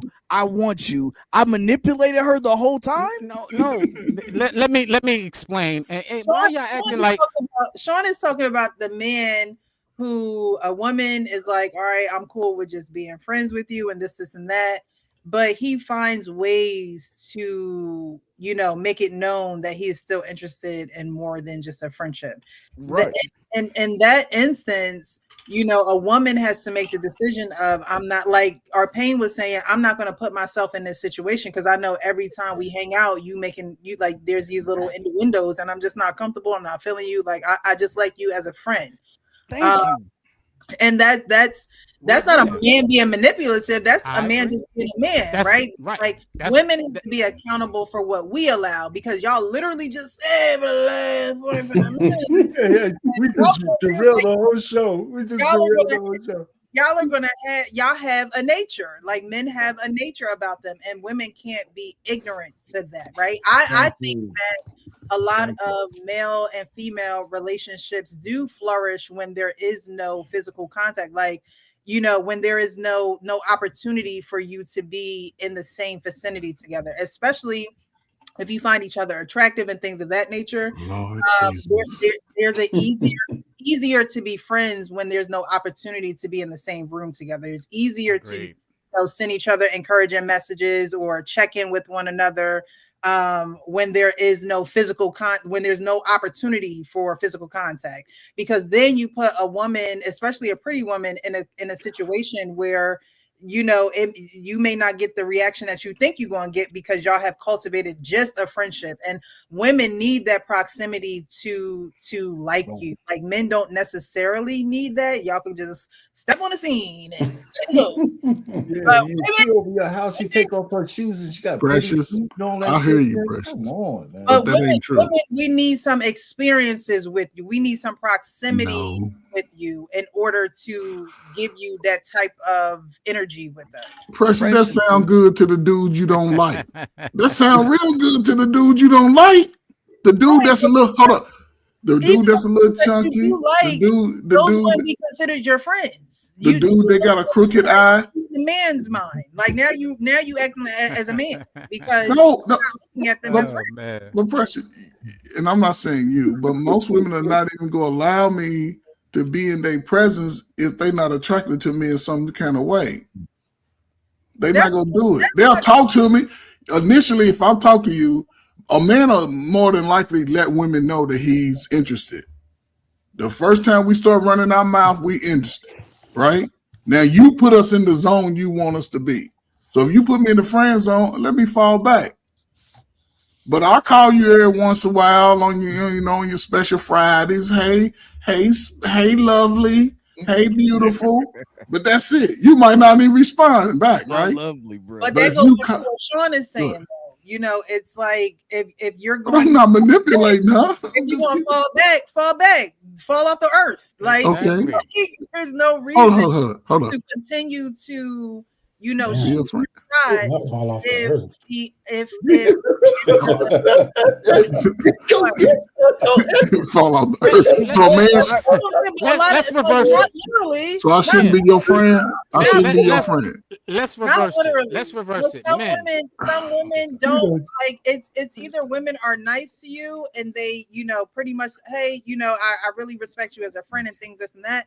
But when you continue to, that's shoot irksome. or whatever the case may be, Yeah, when no you woman got to pressing. put their foot down and be like, don't call me no more. No, but Yeah, you're right. but Let's Precious, let's don't reverse call it. me. Don't Let's call me reverse when it. you catch a flat. Don't call me when All you need right. your show Cool. snow shovel. Yeah, but Let's reverse it. no. We're going to extremes, Precious. But we One time friends. We you tell a friends. man one time, Okay. right? Says, listen, I ain't interested in you that way. He gonna fall back. Right? The guy who's not stupid will agree with you. I hear you, and I won't make this mistake again. And then maybe you don't cut him off completely. But the fact that he likes you doesn't disappear just because you said that. He Right. might not. And that's He why I might said, not approach. Well, he might not ever approach you again. Facts. Call him. But And it's prove still him in wrong. his head, waiting right. Okay. for So- if there's a chance for you to change your mind.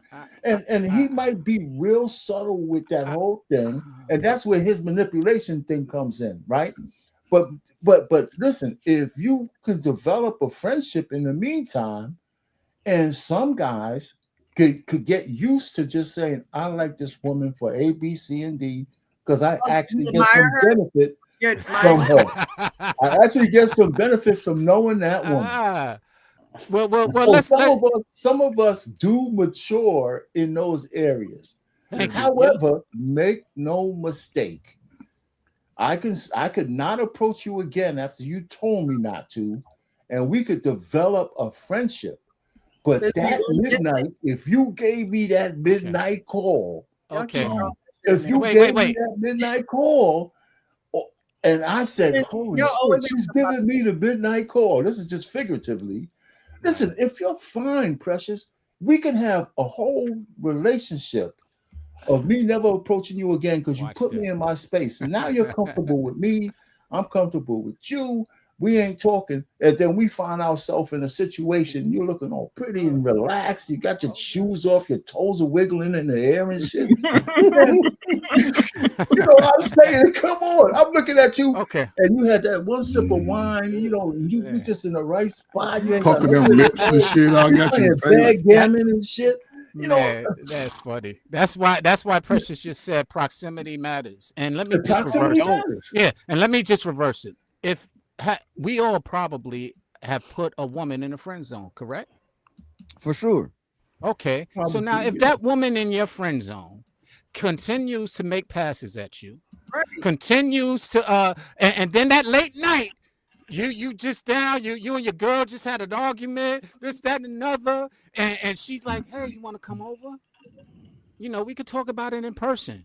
And you decide to go over there. It would be I'm you stressed. calling, right? I'm talking about stressed. you talking about the girl that's in the friend zone calling? If she in the friend zone, then she calling me. She gonna be in the friend zone. But if you talk about, but it would have to be me calling her. No, let's just say you going into the details of it. I'm just saying, y'all now on the You gotta have phone. the right scenario. Y'all, I know we don't. You on the phone with the person you put in the friend your zone. scenario They didn't right put, now has you to know be you corrected. wait. You know you like them. You know they like you, but you said, you know what? I'm not interested in them like that. Right. All right. For whatever reason. Now y'all developed a friendship, and then cool as hell. Mm-hmm. Now all of a sudden, late night when you're sitting there talking to her about how your girl just messed up on you, whatever the case may be, she's like, hey, why don't you come on over? I'll cook you something. I'll blah, blah, blah, blah, blah. And you thinking it's friendly because y'all don't have you ain't interested in her like that.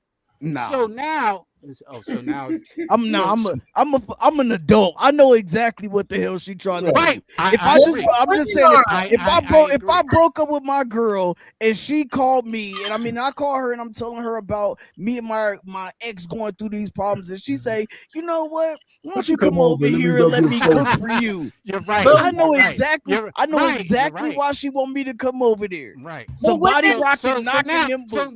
wait. That's Now what she want me to watch come this. over. Now Women watch have a this. brain You're too. right. You're right. So now You decide. You know what she wants. You go ahead because you feel in that kind of way, and you engage. But then after you think about getting back with your girl, you're like, damn, I messed up. I shouldn't have did that. I was horny. Whatever the case may be.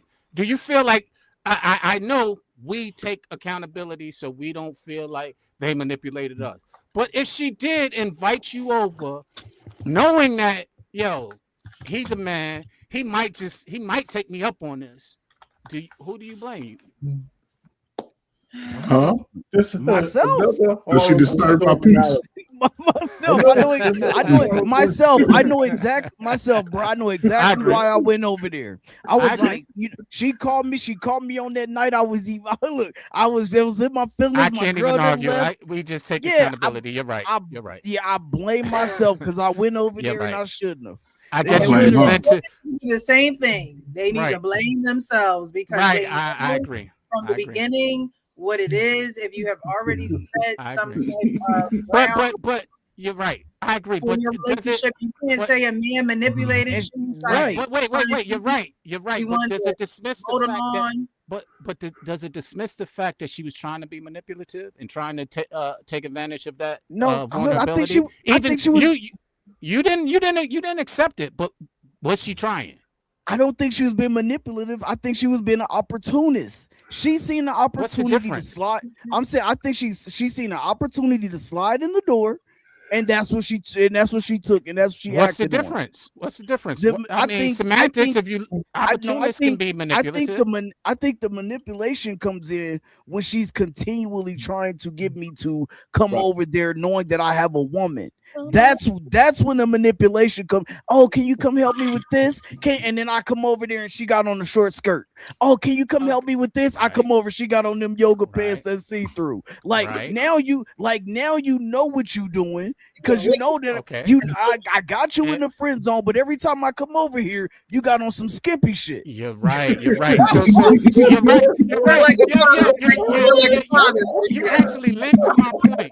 You got them yams sticking out. Damn, not the yams. Why do you need reaching up high in the cabinets and shit? Why do you need me over here with you in that little short ass dress for me to help you with this? You don't need to be in that. You're lending to my point. Which means if a man did the same exact thing, just I got you, babe. I'll take care of that. Oh, I do this, I do that. What's the difference? But she's asking, right? He's not just calling up saying, "Hey, can I mow your grass today?" No, they're having casual conversation. No, they're having casual conversation, and he's like, "Yo, I could take care of that," because he want to get over there. He's like, "Yo, okay, I pay for that because she ain't got the money." Oh, yo, but Sean, come on. This is where you get lost. This is where you lose me at. Right. Okay. Right, cool. We have me and her having casual conversation, right? She says this. I say, okay, you know what? I can come mow your grass. Guess what she gonna do?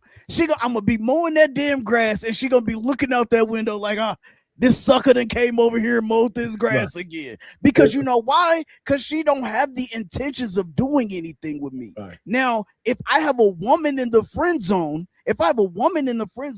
and she really wants me, and even if she doesn't say anything, if she does subtle things like call me over there for little shit that she really could have done herself, right? Oh, it's a spider. I don't know where it went. And then I come right now. I'm you know what? Here I come. I'm on my way. Now I get over there and you got on these tight ass pants, or like why you ain't in those sweats? Why you ain't in the Missy Misdemeanor outfit? You know she didn't need you to kill a spider. It's just she didn't need you to kill a spider. It would have to be she didn't need you to kill a spider. But you didn't have to go over there. Sean, it would have to be the person who has the person in the friend zone, mainly the one who's doing the manipulation. Now, if it's not a person who's in the friend zone or a friend zone type of situation where you just meet a girl, she say, I don't want to do nothing. Most men are not going to stick around for that opportunity. But if they do, and then they end up becoming friends, it just is what it is. That's right. Or if he has a chance, it just is what it is. But more times than not, you still don't. Even if she walked by and I say, "Oh, damn, you looking good in that dress today," she gonna be like, "Oh, thanks." Because she I don't know. look at me like I that. know. Yeah, she don't look at me like that. Now, some women will actually play into it, right? You'll be like, "Hey, Dad, you looking good in that dress? Oh yeah, look at the little 360. You see it? I'm looking good." Because she's playing. She's trying to make sure you stay around so she can get what she can get out of you, just like a dude would do for a woman in the friend zone. It would be the same thing. I agree. Every time she come over, I got on gray sweats. Yo, Why? we Because I got want a you new to guest on the panel, right? So you go. Oh, what's up? What's up, though, Mr. Heesa? Yes, Mr. Heesa, it's been a while. It's good to see you on the How Yo, are you, y'all, sir? what's going on? What up, What's sis? up, brother? What's good? What's good with it? Good to see you. All thing, what's good? Shano, what's popping, man? All right. Sir, what's good? Coach What's Ferg, good, hope all is well, man. Good to see What's up, all brother? of How y'all you doing, brothers, man? Salute. Sis, how you doing? Good to see I'm you. doing well, thank you. I hope you and the missus and the children are doing well. I'm glad to see you. Thanks so much for hopping up on the panel. No problem. No Been problem. patiently Y'all waiting over continue. there. Y'all doing great. Y'all doing great. I'm enjoying this. Precious, we letting these guys get by. We had a whole different show. I I don't know. know about that analogy Shano just did, though, but other than that, There you go. Yeah, there you go. Oh man. All right, we're going further this along. Okay, we got two more videos. The grand finale is my mother has been stealing from me for years. Before we get to that, though, we're gonna get into this video here. I saw this on So Shameless Pod. I followed him for a while. I've gone to some of his events in New York.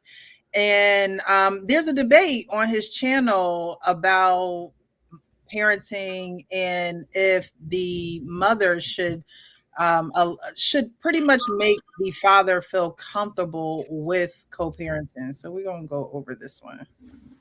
Get your son. You can take your son out to dinner. You can So you want me to You just don't need show- to. Your son has his own phone. At this point in life, you need to be creating a space for you and your son. He needs to see his father. You keep using the word what I need to do. I'm not your child. He is. If you want me to work with you, what you're going to have to do in this conversation, or what I'm going to ask that you do in this conversation, is to remove that from it. Hang up on you. If I ever had to sit across from a man to tell you how you need to show up for the betterment of my baby, I might go upside your head. That's a problem. At the end of the day, y'all should both think about the most important situation here, which is the son. Yes, you do have a little bit more insight into how the dad can have a more intimate relationship. You can actually help foster that. So she has to plan your relationship with your Yes, child. because you share something in common, and Got that it, is the son. Why are we combative? I have to come to you and tell you to step up and to step in. You get that energy because you are my op. We're forgetting the goal here. You are not the ops. You are not my enemy. In fact, it is the very opposite of that. You are somebody that we have an important relationship to work together. But it's like nobody that don't know me would ever play with me like that. But you would violate me. You would treat me a certain type of way. You would disappoint me. You would disappoint our kid, and you still want me to come to you with grace? I never met Grace. I don't know that bitch. I'm going to treat you like the op that you deserve to be treated as, because you didn't have enough consideration for me as the mother of your child to not be a dickhead. I don't really know where you defend men that aren't there for their children. And You don't. For me, I've had this experience in my own personal life, and my emotional response is never going to be a good excuse for times where I should have done better. Never. The kid suffered because I had a bad response to this experience. At some point, we got to figure out a way to be better. Because we would never be able to excuse that if it was the mother. Child, you get called a bad mother for less. Born in the 80s, crack babies. Oh my goodness. You're trying to trigger me right now. Hold on. Hold on.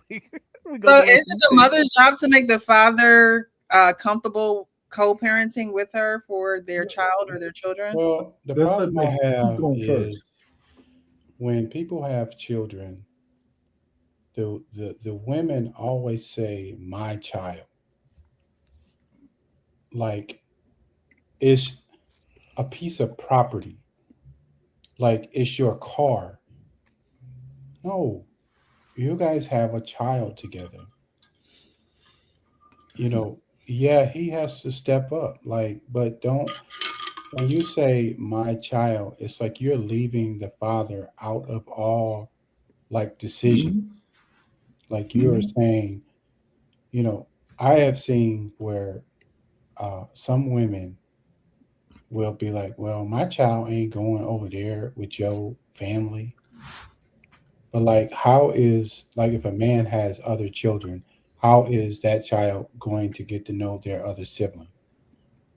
You know, how are they going? I mean, like we adopted. Like how, like if you got other siblings and you know them, but like let's just say for example, like if you knew that you had siblings at a young age and your adopted parents wouldn't let you go see them, how you would feel a certain kind of way. This is the same thing. The man feels a certain kind of way because the way that she is projecting, the way that she is actually speaking, talking about he is the ops, like, like we in a gang, like what Like, are we how old are doing? we? Yeah, like I mean, 40. it's so much here. I could talk for like an hour and a half, but I digress. What is the most important? Who's the most important piece in that whole dynamic? The child, the kid. That's what they say. That ain't what they do. Right. That's what they say. Oh, my baby, my baby. Your baby overweight and can't read. You got him all the time. You keeping him away from me. But this is where I think if and sometimes women don't really understand it right. A father can take a heavy burden off of a woman raising a boy. Oh, If yeah. he's allowed access to it. I was a shitty boyfriend. I ain't no good. I cheat on, but I got my son. He look like me. He wants to play football. I'm playing football. Let me teach him how to play football. Let me teach him how to play basketball. But some women get so selfish because I carried this slow baby for 9 months. But the father, again, and I'll say this and I shut up. Most of y'all look like y'all fathers and we act like our mothers. Well, not us, but that's how we move in the world. That's how men are moving, acting like the mama, looking like the daddy. And a lot of time our genius don't get to come out because we missing a whole nother piece of us. That's the worst thing a woman can do to a modern boy is deny him access to his father, the one person by default who's going to, because most fathers, we got a son, we got a little, and we know it's all, we done took the DNA. We want our children at least to grow up and be not saying everybody, but majority, even with the outcomes that they've studied, when a father's there present, the kid develops so much confidence, so much competence. There's nothing that he wouldn't do to try to please his parents. So, and I guarantee Mr. Brother C said, if the school called home, guess who can go? He can. Mm-hmm. You know what I'm saying? And that's what the boy needs to see, that my father will show up for me in good and bad. Coach But Ferg, we homeschool, my nigga. I'm I'm the just saying. I'm principal. sorry. But That's you the gonna difference. you Though. gonna That's the show up mindset though. that they don't have. They don't Yeah. love their kids, Coach Ferg. Not I'm like gonna let no, you they land, don't. but you know, when I cook, I'm going. They don't love their kids. No, they don't. It's money. I can get $400 for this little slow baby. And I say the slow with love though, because kids are very bright. But if they not being paid attention to, because a mother, she'll be in the camera on face all day. She ain't go take them outside and show them the boy, outside boy stuff that boys need. And then they complain about the father, but he lived 3 blocks away.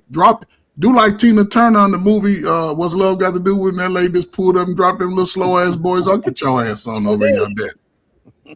But it develops a sense of confidence in a boy to know that his father is going to at least have a conversation with him a few times. So, Man, I think it's on the whoever is the main parent to make sure that they try to foster a relationship between that child and the other parent. You know what I'm saying? Like I have to do the same thing. Like when my daughter was younger, now that my daughter's older, I don't have to do that. But when my daughter was younger, you know what I'm saying? Hey, it's 30 minutes before bedtime. Make sure you go call your mom. You know what I'm saying? Hey, you just got You just got student of the month this month. Make sure you call your mom. I'm gonna send her the picture of it, and then you go ahead and call her. Y'all get on the phone. Y'all talk about it. Tell her what you did for this month.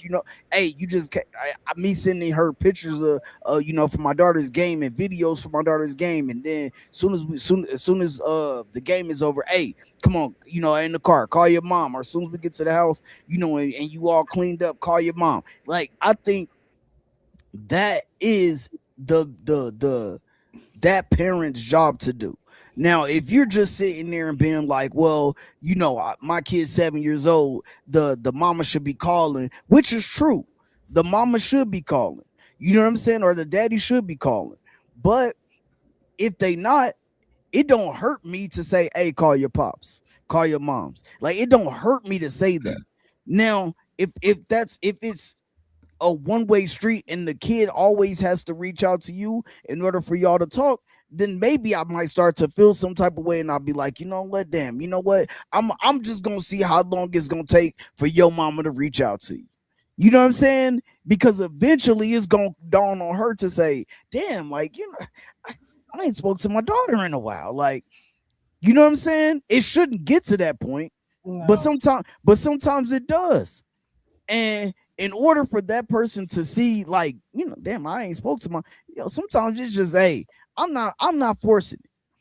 If you want a relationship with your child, we have ample amount of time. We got all this technology. You can FaceTime them now. You ain't even got to go to a payphone.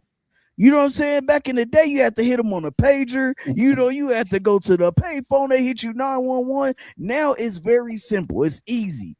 You can have an Android and still be able to video chat. You can have, you know what I'm saying, an iPhone. Like, it's so many different Zoom calls, Skype. It's so many different ways to foster that relationship and make sure you're still there for your child. You know what I'm saying?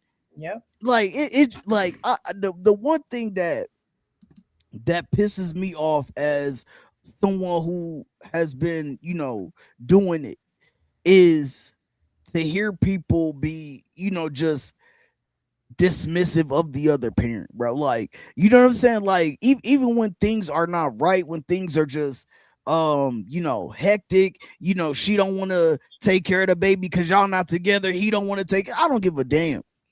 The most important part is my daughter, and if her happiness, even if we know as the adult, we know what it is, but every time she call her mama, her eyes light up. It just is what it is. You know what I'm saying? At some point in time, she's going to learn, or that child is going to learn, hey, like, oh, I'm starting to see what my pop saw, or I'm starting to see my mama saw in this person. But that's not for me to put in their head. That's not for me to put in the atmosphere. It's not for me to be like, yo, your mama was a piece of, like, it's just not for me to do that.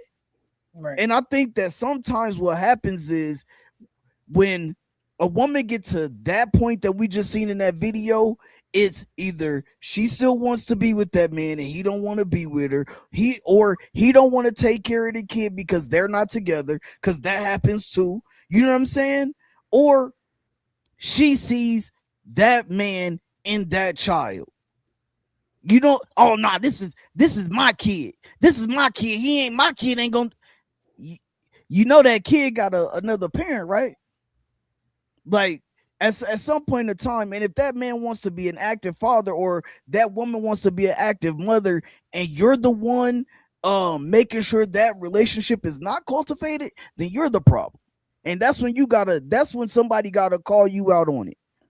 And I hope it's somebody close to you. Somebody needs to hurt her feelings, and it has to be somebody close to her, because she's not going to listen to a Art Payne. She's not going to listen to a Sean. She's not going to listen to the Real Precious, Mr. He Said, Coach Ferg, or 3 a.m. or Frank. She's not going to listen to us. It got to be somebody who really is close to her and who will say, girl, you're wrong.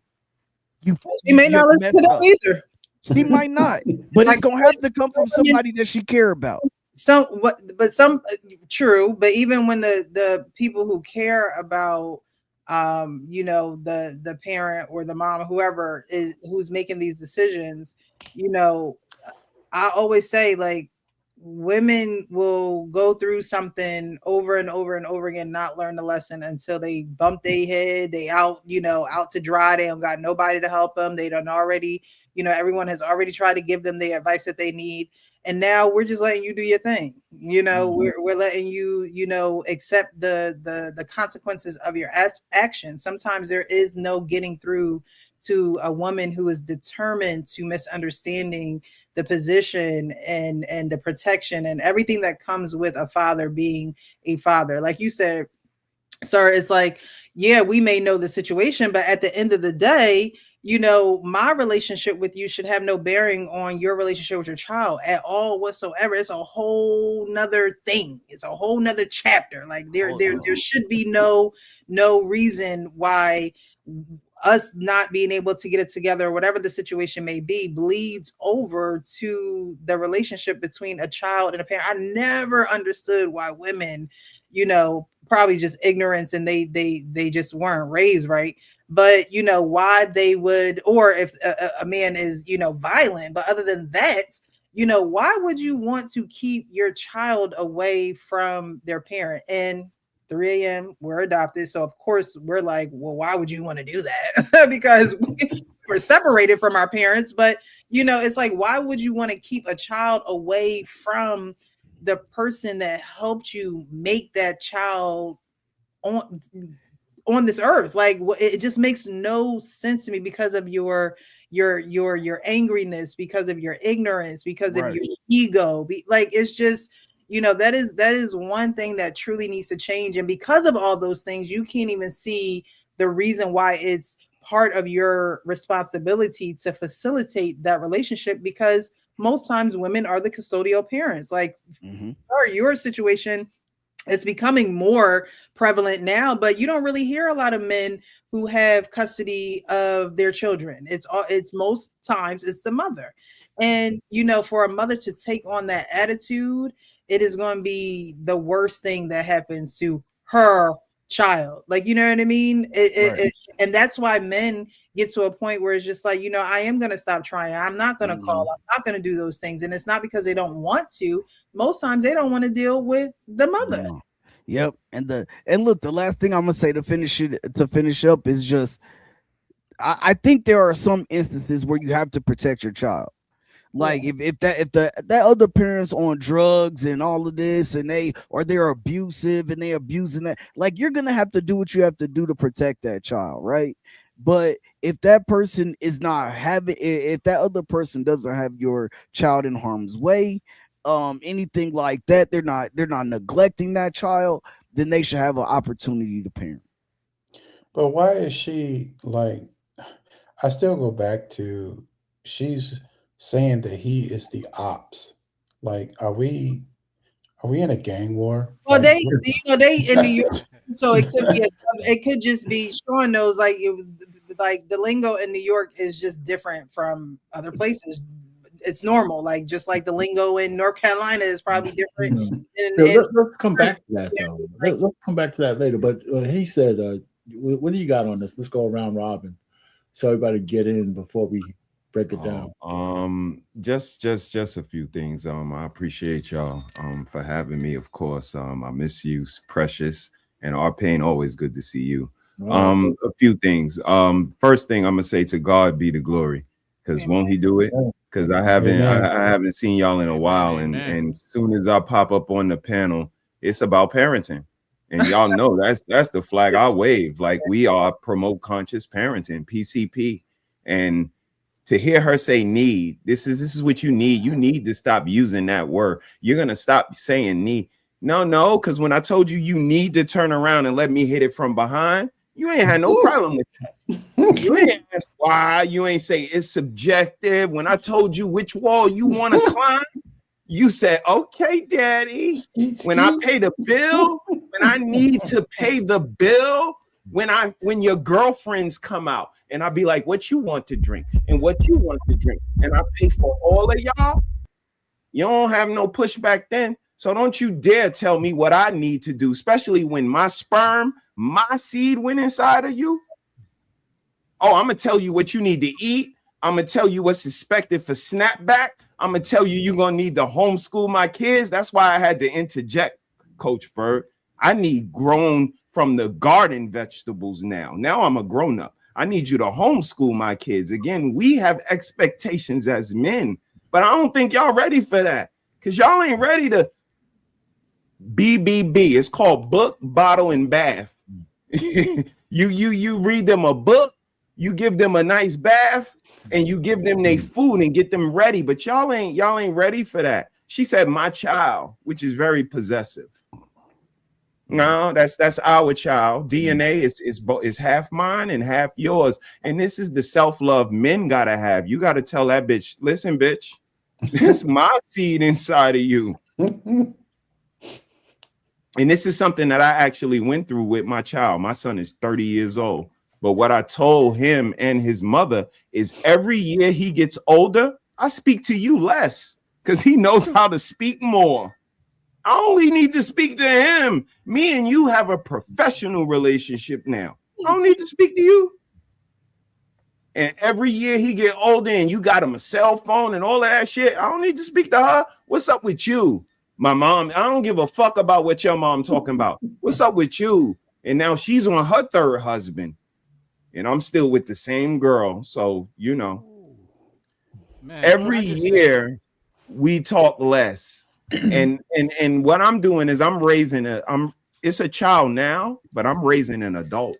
They're gonna be an adult one day. I'm not raising no child, and that's what I see. I see adults who are really children raising children to continue to be children. And that's where the problem is. When you don't raise them to be in the world and meet somebody and coexist in a relationship, whether platonic or professional or romantic, they're going to fail. They're not always going to be children. And when we don't educate them, we don't nurture them, we don't love them, they grow up to be hateful adults that have toxic relationships. And that's because they have bad parents. So guess where it all starts? With promoting conscious parenting. It's not about you anymore. When that little thing came out of her and came out of you, it stopped being about you. So if you thought more like that, more selfless than selfish, and we are humans and we don't have humility, it's crazy. Because that's where it starts. You got to see where you play your part in the situation and then govern yourself accordingly. So that's what I say. Govern yourself accordingly and protect yourself at all times, and you'll be fine. Woo! Bars. PCP. I am not mad at that at all. Salute. Salute, Mr. He said. I also want to say to Frank, Pang, I commend y'all for being all the men on here being good fathers. Let me just salute the fathers that because there aren't a lot of fathers being saluted. And it lends to everything that we're speaking to, you know, and that's part of that's a big issue. I mean, we can't even try and tackle that today. The selfishness that was just displayed by that lady in her conversation, in her, you know, I gotta also big up to good mothers. I'll say this: my mother made a very difficult choice when my brother and I were 13. She sent us to our father. She had the balls and the ability to do that when she realized it wasn't something that she no longer could do. And I gotta commend my father for being willing to embrace that responsibility at the time when she did it, because he didn't have to. So to your point, Mr. He said, good parenting is absent. And man, we got to teach better parenting. And it starts by tackling those egos and that pride that is, you know, intercepts smart and intelligent thought processes, communication that is that is pretty productive between you guys as adults, because just because you're of age doesn't make you an adult, and we miss that often. We still got growing to do as at our old ages, from Pain on down to I just had to do that to you, Pain.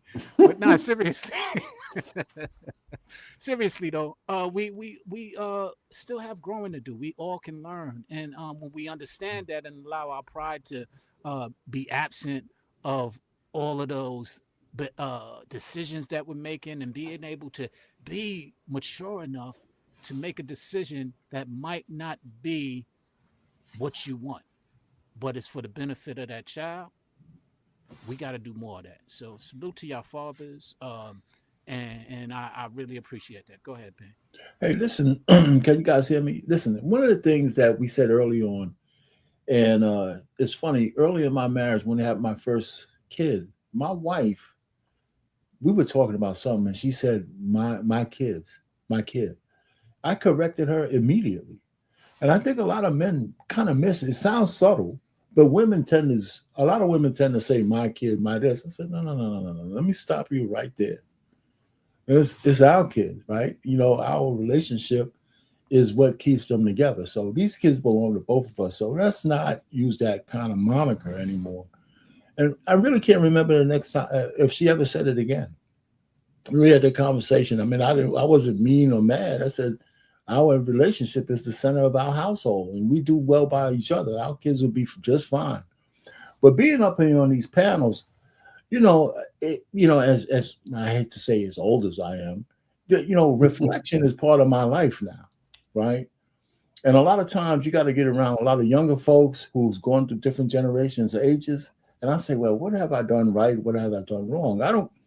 Some of the things I try not to say, regret is not where I'm saying, but reflection is a lot of reflection. I think I could have instilled a little bit more into my kids, but I think they came out pretty good, as far as that. But I didn't realize that sending them to universities is really a trap and a danger. I didn't realize that because I went to university. These are bastions of all kinds of bullshit going on there, and you really can't cover that because they're gone. But that's my only reflection. But also, my job took me away from them for a 10-year stretch. My job took me out of town, maybe around 2 weeks out of a month for a long time. And so I think back and say, well, you know what did I really miss that I could have caught through serendipity? What they thought about, what they were watching, and that kind of stuff. But, other than that, but after they came out of college, they came back to live with me, So I got a feel to look at them as they were young adults getting into the workforce. And the thing that I was pleased about is they still listen to me. They like what I tell them because I was covering them. So while they were back home, which I would recommend to people, don't kick your kids out until they're ready to be out there. So they came back home, and my youngest daughter just moved out. She's 26, right? I was 41 when I had her. She just moved out. I wish she was getting married, but that's not the case. But she moved out, got her architectural job. Man, I tell you, I still feel some kind of way that she's gone. It's been like 2 weeks.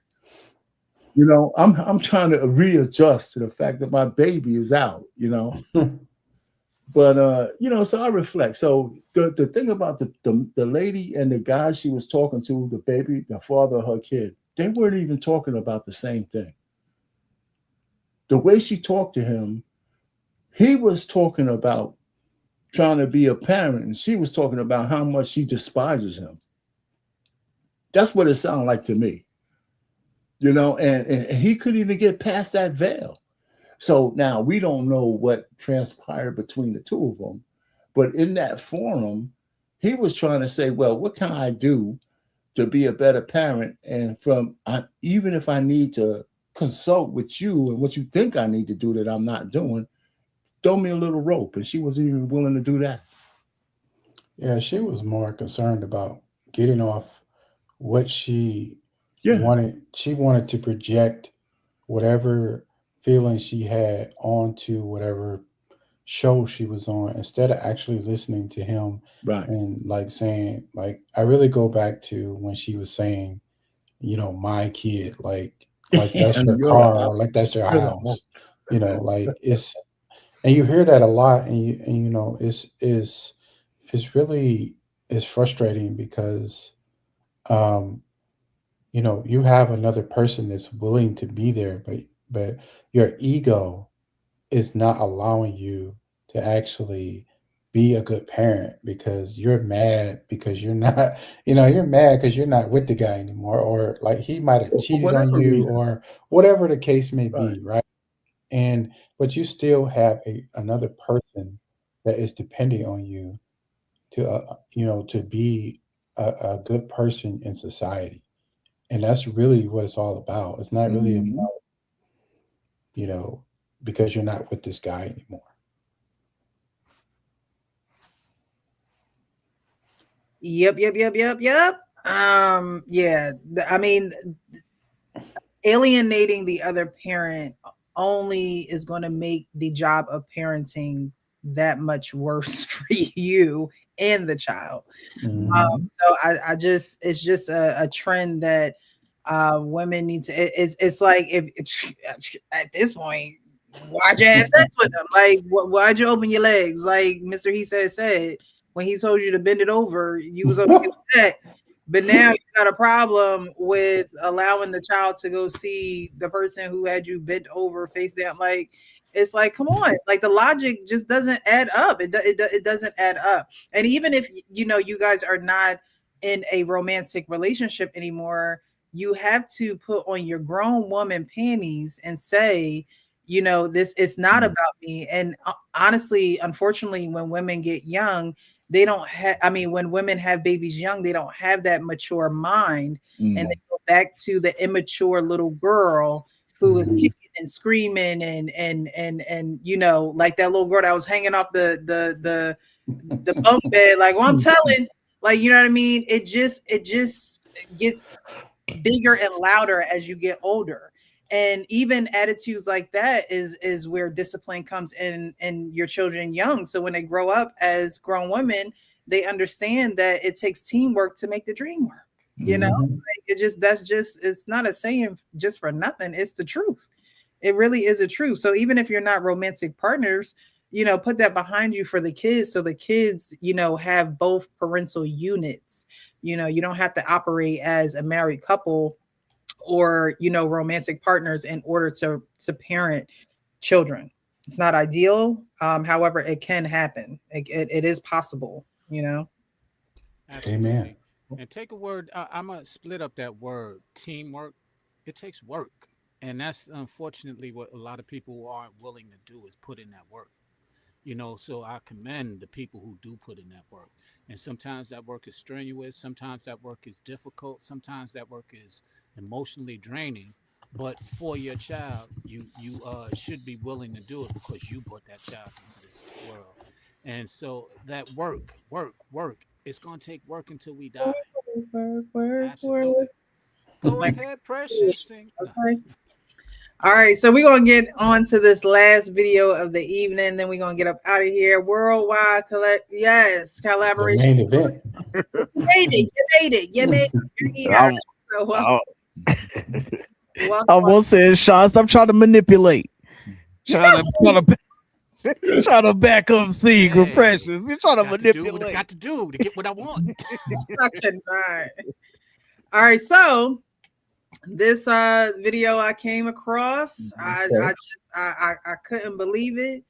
But someone wrote into a podcast, Life After IDO podcast. I've never heard of them before, never came across any of their content.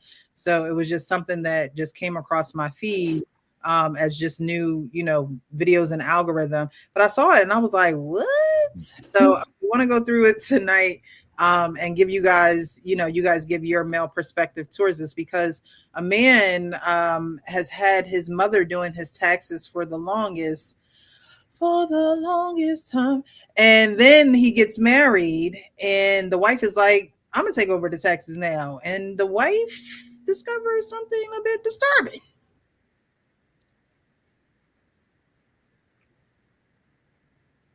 Hold on, StreamYard got catch up.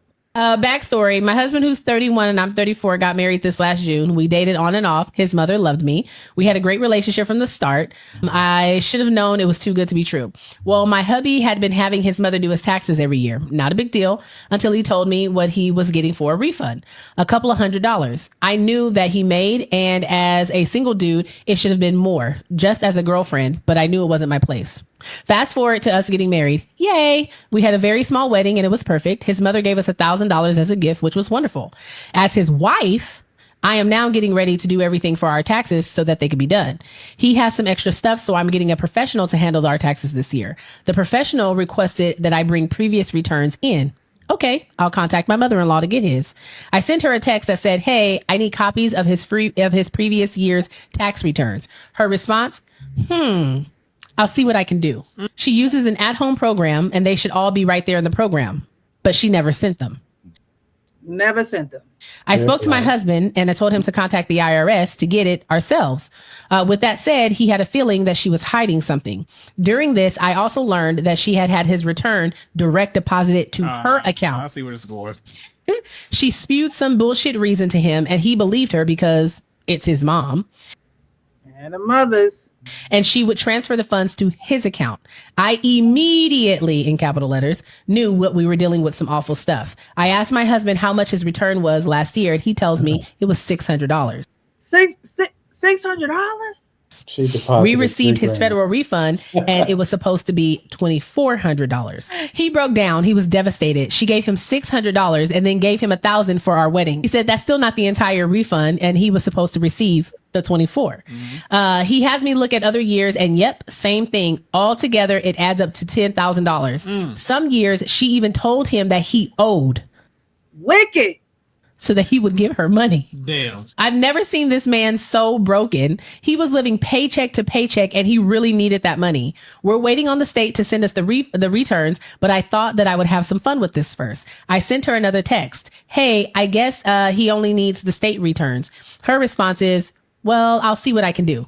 She calls her husband claiming her computer monitor is broken and she thinks that their son is mad at her because he didn't call her the day before. Now she's starting to panic and it's very clear why. So here's what's going to happen. We're waiting for the state return and old bank statements to show what she transferred to him and he wants to confront her. He wants his money, all of it. I don't blame him. I asked, what if she refuses to repay? He said we will get the authorities involved. So I'm not sure how this is going to go. As it stands, nobody else knows what we know. He wants all the facts to back her into a corner. He knows his relationship. I mean, the corner is pretty evident. Is over with her after this takes place. Gizam.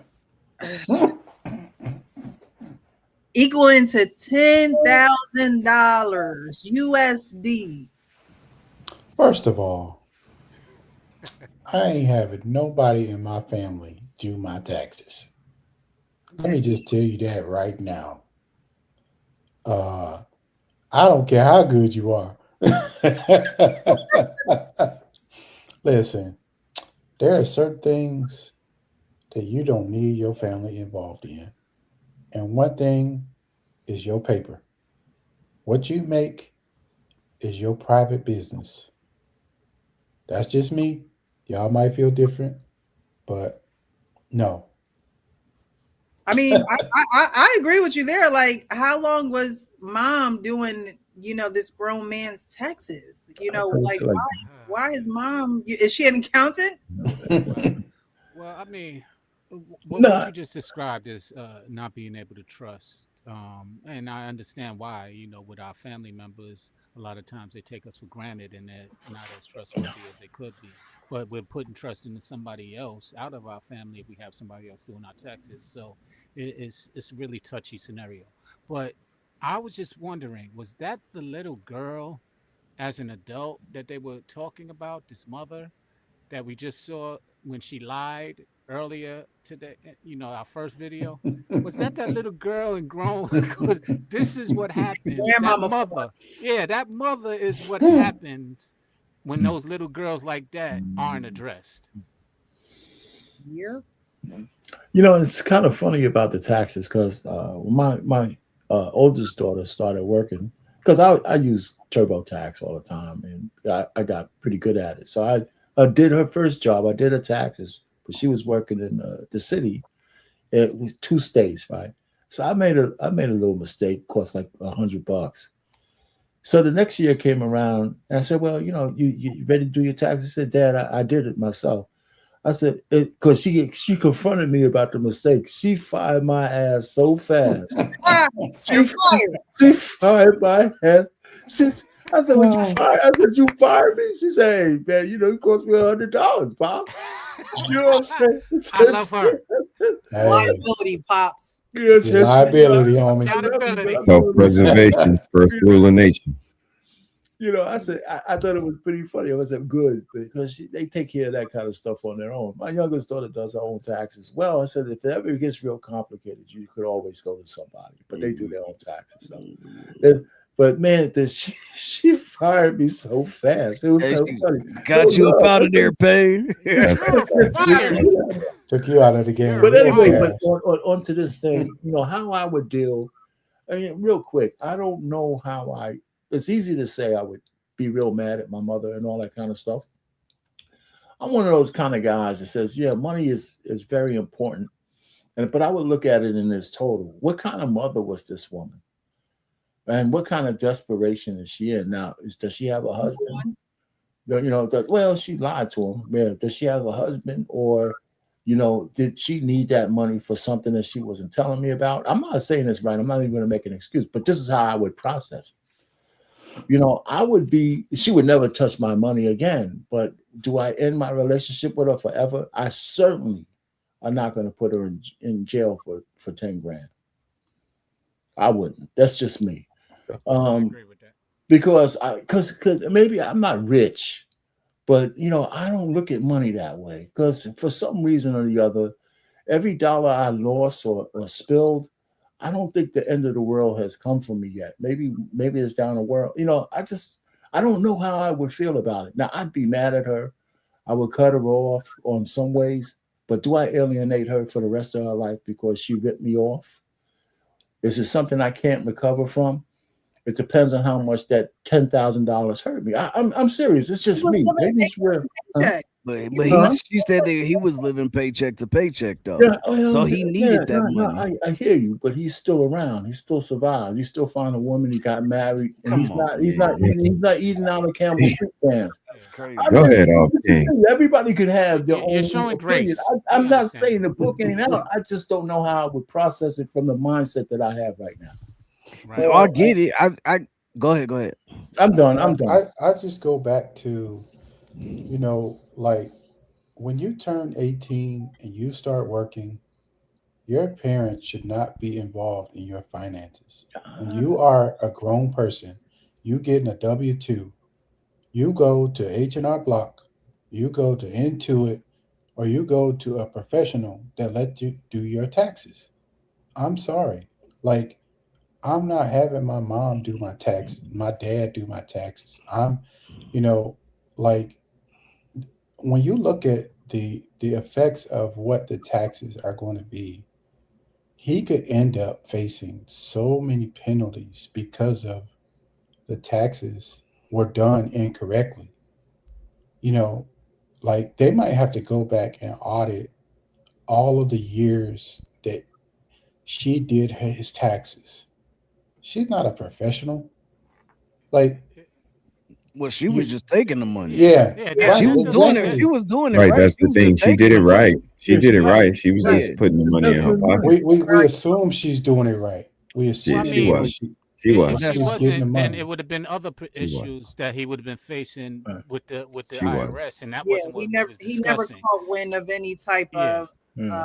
you know, Well, things being that's just No, but what your we And, point, your assume. point still and But I get, remains. yeah, Your I get point your still point though. remains. Yeah. Yeah, the yeah, point still remains. Like Absolutely. Yeah. Point still remains. because like for example, like if you look at a lot of these sports stars and these actors, and they have these people doing their taxes, and Hmm. they're not they're not vetting these people, and then they end up getting audited, and then they end up owing 3, 4, 6, 7, $8 million in taxes because it's somebody that they so-called trusted, and then like they end up in worse situations than they really are, and they like can barely afford to live in their house. Right. That's That's all why I'm I Very said. saying. true. That's why I said earlier. It was a trust thing that you was describing because Yeah, that's what it boils down to. Because it doesn't matter whether it's your family member. It yeah, doesn't matter whether it's a professional.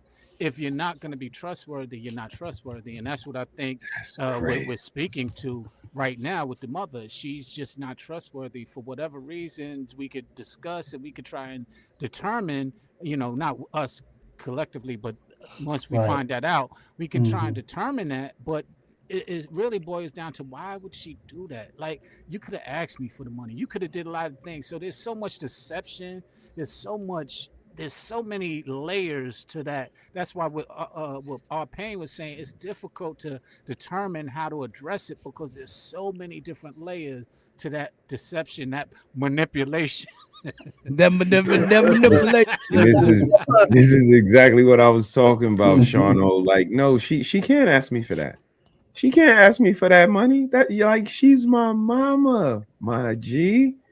Like, what are you doing out here in these streets? Even as a crack fiend, mama, you always was a black queen, mama. One of my favorite That's our songs. mentality. One of That's mine no matter too. what. Mama can do no wrong, and that shit is crazy work. Your mama's doing your taxes, my G. Like 3 a.m. said. Like when do we transcend? Right. Especially when your money rise. If your mentality not rising with your money, how you gonna keep the money? You're in trouble. You're in Preach, trouble. preacher. How you gonna secure the money? How you gonna strategize with the money if your mentality? A man who find a wife find a good thing, huh, y'all? Yes, sir.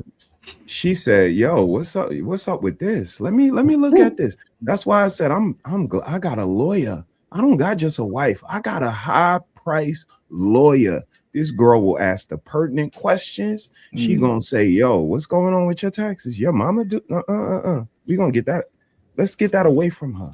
That's Right. what a wife does. And I know she had a husband too, but this is why we talk about the son husbands. Like this is it's not a good thing, fellas. Stop letting your mama run your life. But it's my mama. And what's so bad about it is these the people that's here to protect us. This is why the world looks the way it looks, because the people that's here that's supposed to be here for us, they swindling us for $50. So now we go out into the world like everybody is about $50. I know what you about, bitch. It's like my mama. And I'm gonna land my plane with this. My mom died when I was 9 years old. I used to be sad about it. Now I'm like, she did me a favor. I'm not these niggas. I'm not no mama's boy. I'm not running to see what mommy think about Nikki. I don't need my mama to sit in the driver's seat instead of you.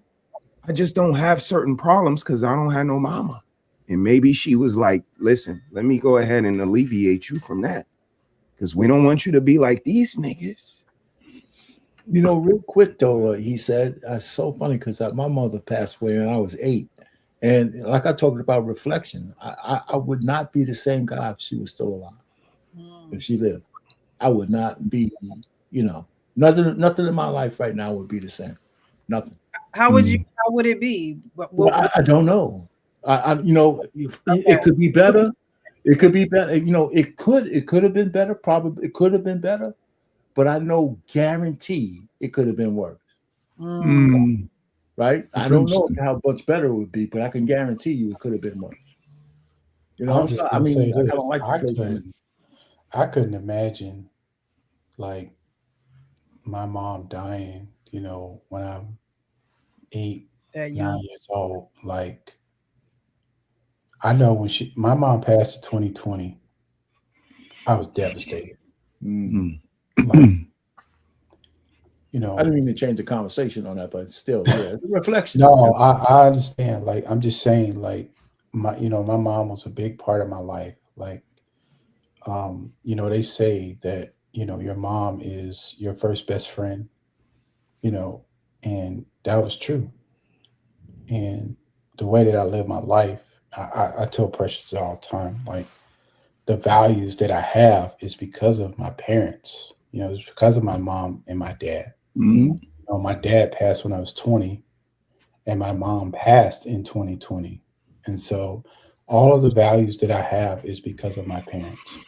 And the way that I think is because of my parents. Yeah. Ain't no way my That's parents crazy. was doing my taxes. Yes, I'm that's just exactly why But- we. Go back to that Yes, way you treat my son. Hold up. You ain't doing That's the but that's the first thing, when the whole thing, I was like, hold up. My mom ain't even fill out my what was that when you what's that called when you go into college, you get your financial aid papers. yeah. My mom ain't fill out nothing. Once I was able to write, only thing she said was fill that shit out. If I gotta sign my name, I'll sign my name. And taxes, like my man said, that was something that I hate to put a time on it, but Gen Xers was doing their taxes when they was 14, 15 years old, making sure they gonna get their money. I do it. You know what I'm saying? So it just comes to a time where we overcompensate for our children, and then we got grown men still playing the child game because there's no way his mama should have been having access to his taxes. Not when he was grown like that. Not You know what I'm saying? You got a white Israeli wait $500 and listen, like he said. The one thing I thought into this video, men did was kept up with their damn money. The fact that I don't know how much taxes I'm getting, and I'm looking at my tax sheet every time I get paid, like, damn, they taking out a lot. And I get $500, and I ain't bought a car, I ain't bought a house, I ain't really got no assets, but you're gonna get at least $1,000. $100? Come on, You man. didn't question it because that was mama. Yeah, but see, that's the problem, because a mama who understood the duties of being a mama, she'd have told you come and get that shit. I'm not gonna do your taxes, boy. You're a grown ass man. Mama manipulated him. Yeah, but it wasn't him manipulating, wasn't it, Sean? It wasn't the man, was Nope, it wasn't the man. That was the mama. No, it's the mama now, huh? You blame the mama, but you won't blame the girlfriend. I blame her too when it's appropriate. Listen, when I turned That's just 18, sad, man. my mother and my father, they took me to H&R Block. And it was like, look, this is what you need to do every year before April 17th. And if you're late, you're going to get penalized. And don't be looking for me. Don't be looking for me for no help.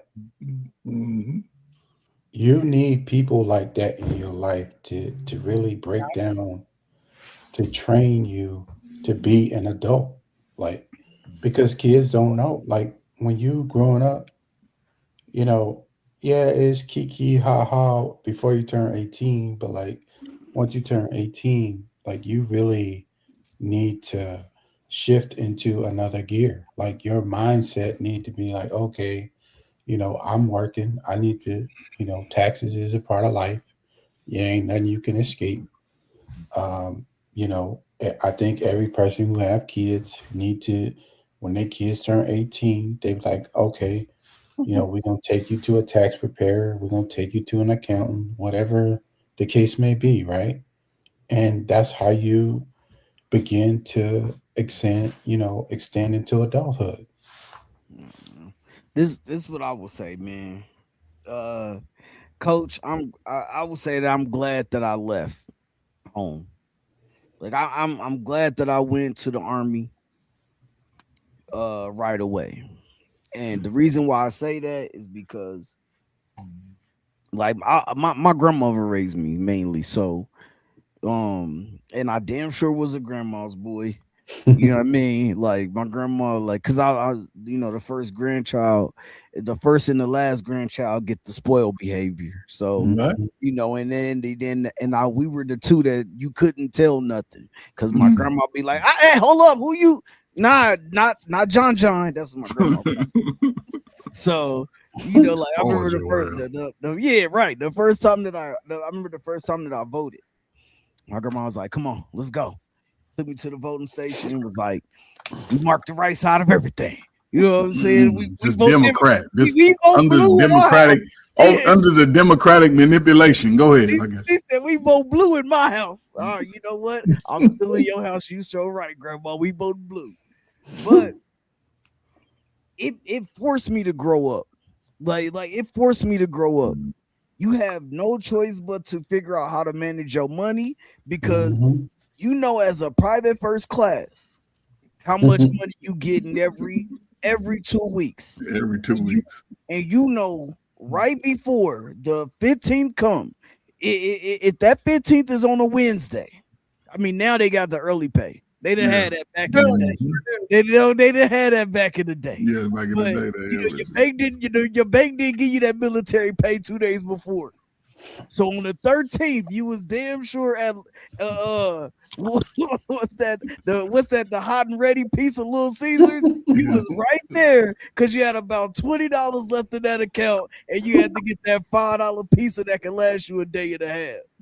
Man, but the real life, all your life. man, the real life. No, but I'm saying the real life is that you had no choice but to grow up. You know, hey, they call you down. Hey, H&R Block is here. You know, Liberty is here. Y'all need to go file y'all taxes. You know what I'm saying? That's just what it was. So you had to remember. So now you know you got a standard. Oh shit, you know, I gotta make sure my taxes filed before April 15th. And even then, you're looking at it like, damn, I couldn't imagine my mom Dukes or my grandma being like, taking all my money, knowing that 2 days before I'm struggling because I'm still at this private firm. I'm trying to get this promotion so I don't gotta struggle no more. You know what I'm saying? And the fact is that you know that your son is living paycheck to paycheck. It don't matter what you going through, mom's like, you can talk to me. But like I can maybe there's something I can do. Maybe I'll even pay you for doing my taxes, right? Here's 250, moms. I just got 2,400. Here's 250. You know what I'm saying? But the fact that you just took the money, and so it's not even just lying though. It's just there's lies, there's deception, there's deceit. There's you're stealing from me. Manipulation. There's manipulation. Manipulation, not even listen. Yeah, like you just literally you're real that's just such a big form of betrayal. That don't mean that I'm gonna just be like, mom's, you know, F you, I'll never talk to you again, this and this and this and this. But just now I just know how to treat you. You know what I'm saying? Now I know where I need to keep you at. I like, moms, I love you, but I'm gonna have to love you from a distance for a little while. Distance. Yeah, it's okay. Like, I love you dearly, but bro, you this is a lot. And especially like, and if I'm married or I'm getting ready to get married, you imagine the things that I could have done to provide for my like getting ready to go into a marriage. I could have boosted myself up. Those are, you know what I'm saying? You know how many people be looking forward to those taxes, man? Ooh, so you know what's interesting about that? I got a question, because Payne, you kind of answered it, but I'm gonna say it out loud. What do you do? Do you lock your mother up for that? Or I mean, I asked that only because if it was someone else, let's say it was your child, do you let them go, and you can bail them out or whatever the case may be, drop the charges, but more money, I gotta give away more money. I don't know. That's why I'm asking the question. I'm like, yo, what do you do in this circumstance? Like to actually get some resolve outside of just separating yourself. You'd be blocked for a while. Yeah, she did. Yeah, I got to. Okay, does the amount matter? You know what I'm saying? If it's $100,000, that's one thing. If it's $1,000, another thing. If it's somewhere, I mean, I guess there's a tolerance level there. You know, and that's for me. I'm only speaking for myself. Yeah, I mean, $10,000. Here's one more thing over there. Thievery? Huh? I say you tolerating thievery? Yeah, that's what I'm saying. It's not the money amount. You got racks on racks. Our pain is you know what it is? He's retired. Then you know he get to be at home and make and he good with his money. He got 300. I think he got 300 something thousand on the stream that he He did. doing everybody's taxes. Yeah, you gonna get so that. he doing everybody's taxes. I mean, and he got fired from his daughter's taxes. Only one child fired him. But, He didn't say nothing about the other one. my daughter fired me, but we set up her TurboTax on her computer so she could go ahead. So it was just a transition, and that woman. So I meant for her to take it over. I wasn't going to keep doing her taxes. We did it together on her computer so she could have all the files and all that kind of stuff. And she just took to it. I was just happy that she didn't need me no more. I slid her $100 bill and say, I laughed about it. I said, "Yeah." I said, "Would you fire me?" She said, "Man, that was $100, Dad." I said, but she took it from then, and she's been working for like 10 years. She never came back to me for anything. But $100 is different than 10 racks. I mean, not that Well, you. no, yeah, but I we- love we that just- whole concept. And he That's a didn't great steal story. it either. He just messed Right. up. Right, that's a great, great story. Great He story. forgot wrong the he forgot to add the reminder. Okay, the what would you reminder. guys do to what would y'all do to your mother? What would y'all do to her? I mean, I've already said my. I don't know. I'm not saying definitively what I would do, but I don't think I'd be sending her to jail. No, Well, I that's a wouldn't. I difficult wouldn't have thing. sent her to jail unless it was a lot of money. Then Well, you, that's the moms, whole I'm thing. sorry. It's not the money amount to me. It's the Send her to jail. You principle. send her to civil court. That's what civil court Yeah, was. civil court. Maybe that something. It's just the principle of what was being done. It's like That's it. She ain't gotta go to jail. You don't got to go to jail, but Civil court is You another gotta thing. be accountable, right? Yeah. She Right. you have to hold her accountable. This sounds like Just a saw that single China cat. mom who probably raised this man on her own, and she thinks that she is entitled to any type of compensation that comes his way. And those are the women that are like the woman in the last video where it's like, you the op. And it's like, no, now you're the op to your child. Like, now you the op. Like, you so worried about this man who helped you bring this child into the world being the op that you turned into an op of your own child. Right. It's crazy. Right. You know, because at the end of the day, it's like, what won't you do to me? You know, what's the line that you won't cross, Ma? Hello, I'm your son. You know, it's like, what wouldn't you do to me? So, you know, take her to civil court, you know, get your money back. And then you and your wife live a life that's conducive to you guys. But the wife is going to be looking at your mom side-eyeing her. And then, of course, you are as well. Just because, you know, that's your mother don't mean she's not wrong. No, People who are wrong need to be held accountable. No, again, you don't have to send her to the slammer. But, you know, somebody have to hit a gravel and say, you're ordered to pay such and such $10,000, you know, and these court fees. You know, there has to be some type of accountability. And if that's how you wanted to get me, I'm going to have to get it back that way. That's how I'm going to have to. I know you can't even give me an explanation on why you did it. You can't even give me the copies of, you know, the returns. You have all these excuses. And now you think your son is mad at you. And for good reason. He should be mad at you, Mom. Like, what kind of mom you are? When he asked for the return, she was like, "I'll look into it." That doesn't guarantee that she's going to pay it back. That doesn't guarantee. It just goes. It guarantees that you're going to have to go through court and do all of that extra stuff. Something's going to be withheld. There's going to be a judgment against her. There's something is going to be withheld to the point where, as time goes by and it does not get paid, they're going to start garnishing any wages. Does she work? Does she have any income? You know, no matter what her situation is, it is wrong to steal from your children. Yeah, It's wrong to steal from anyone, you know. Now, somebody did say that, you know, can she be held liable because he had to sign the return? How did he not know? And so, you know, that's my biggest Precious. You didn't read them. Precious. I would think that she signed his name.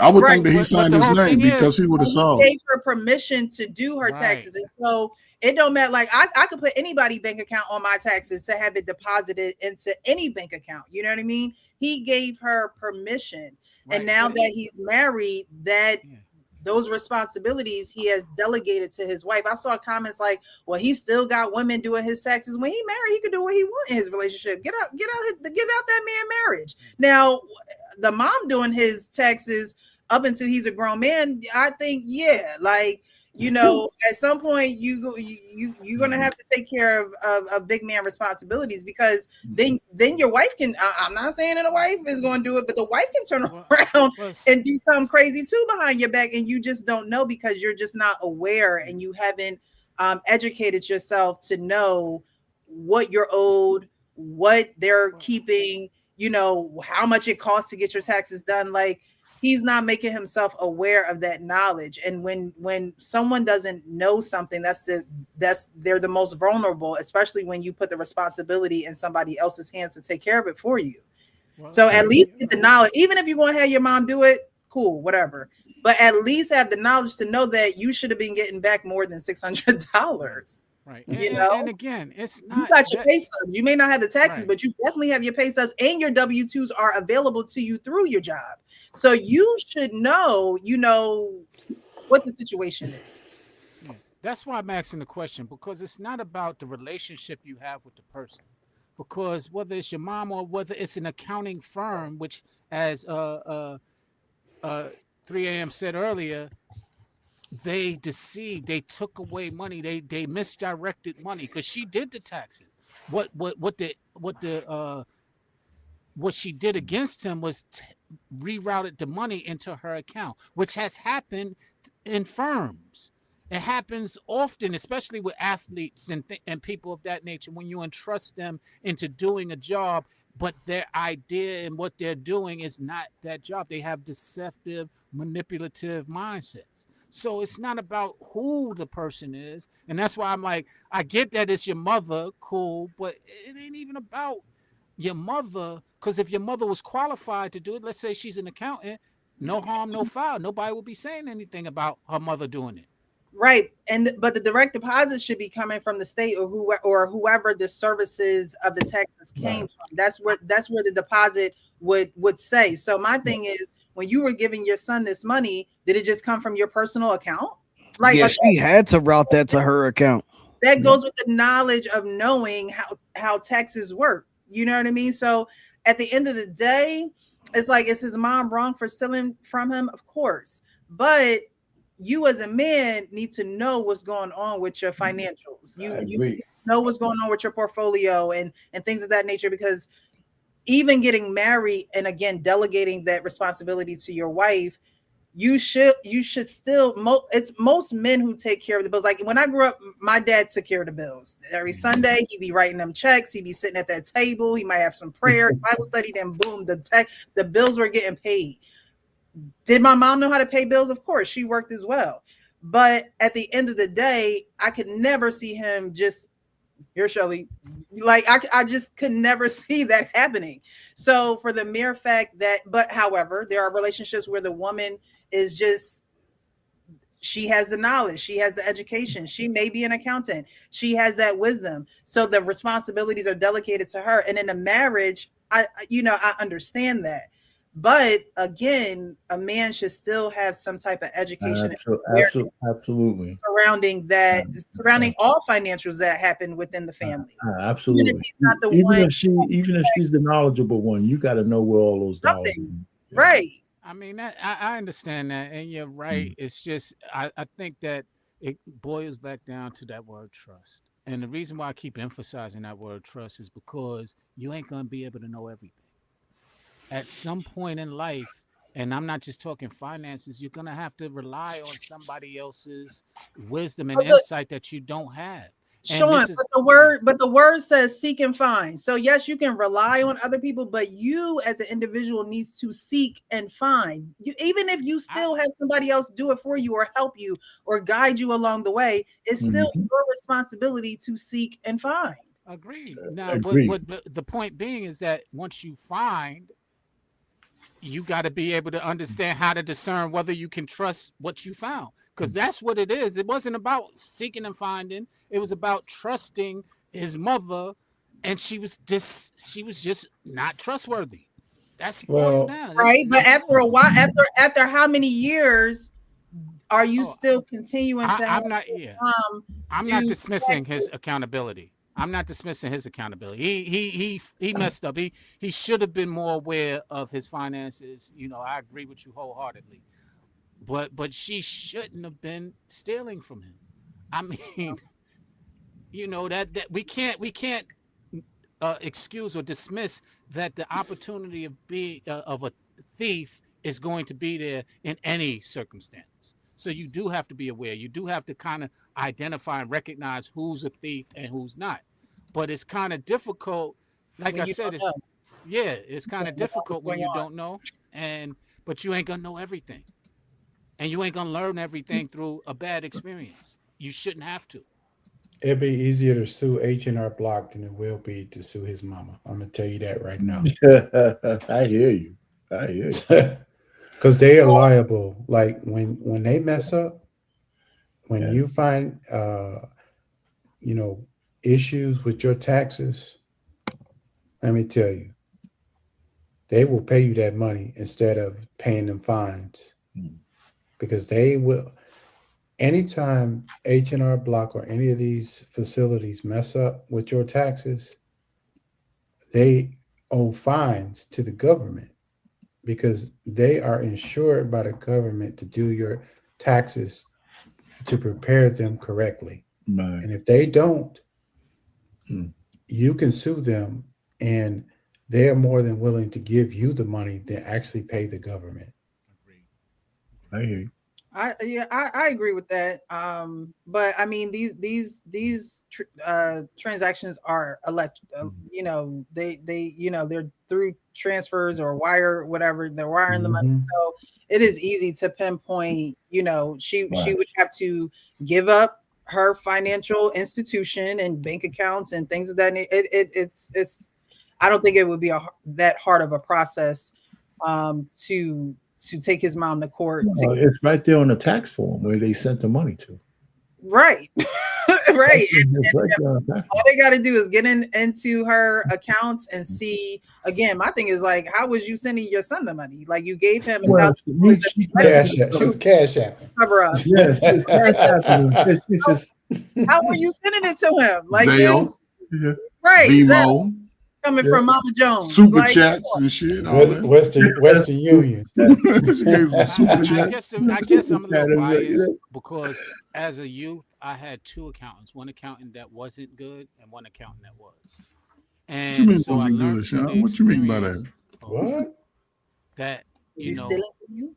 yeah, that and it happens to be the one that swindled me was a black firm, and the one who didn't was a Jewish firm, and so it threw my whole thought process off because you know I'm here trusting my brothers, and they did me dirty, similar to how the mother. Were you one of them rappers who didn't know the business side, Sean? I was 17, yes. Okay, I'm glad you know were able to just say yes. Okay. Yeah. All right. all right. Amy says I had a conniving mother-in-law once too. So somebody was like, "Girl, tell more." And she said one time she put a house into my husband's name without telling us to hide it for his brother. That is crazy. A whole house. His brother was going to prison, and so for some reason it couldn't be in his name. That's wild. So, How do so people- somebody was going to prison and she put a house in his name while he was going to go to prison. in her husband's name. That was the brother was going to prison, so she put the house in the brother's name because you know you can't have nothing in your name going to prison and you can't take care of That's it. diabolical. That's But that was smart. that's That was smart. There's got to be more to that story. But you see our nature of man, we really love unconditionally because those are conditions that's damn near slap your mama. She's stealing your 10 bands. We all running around here looking for some extra money.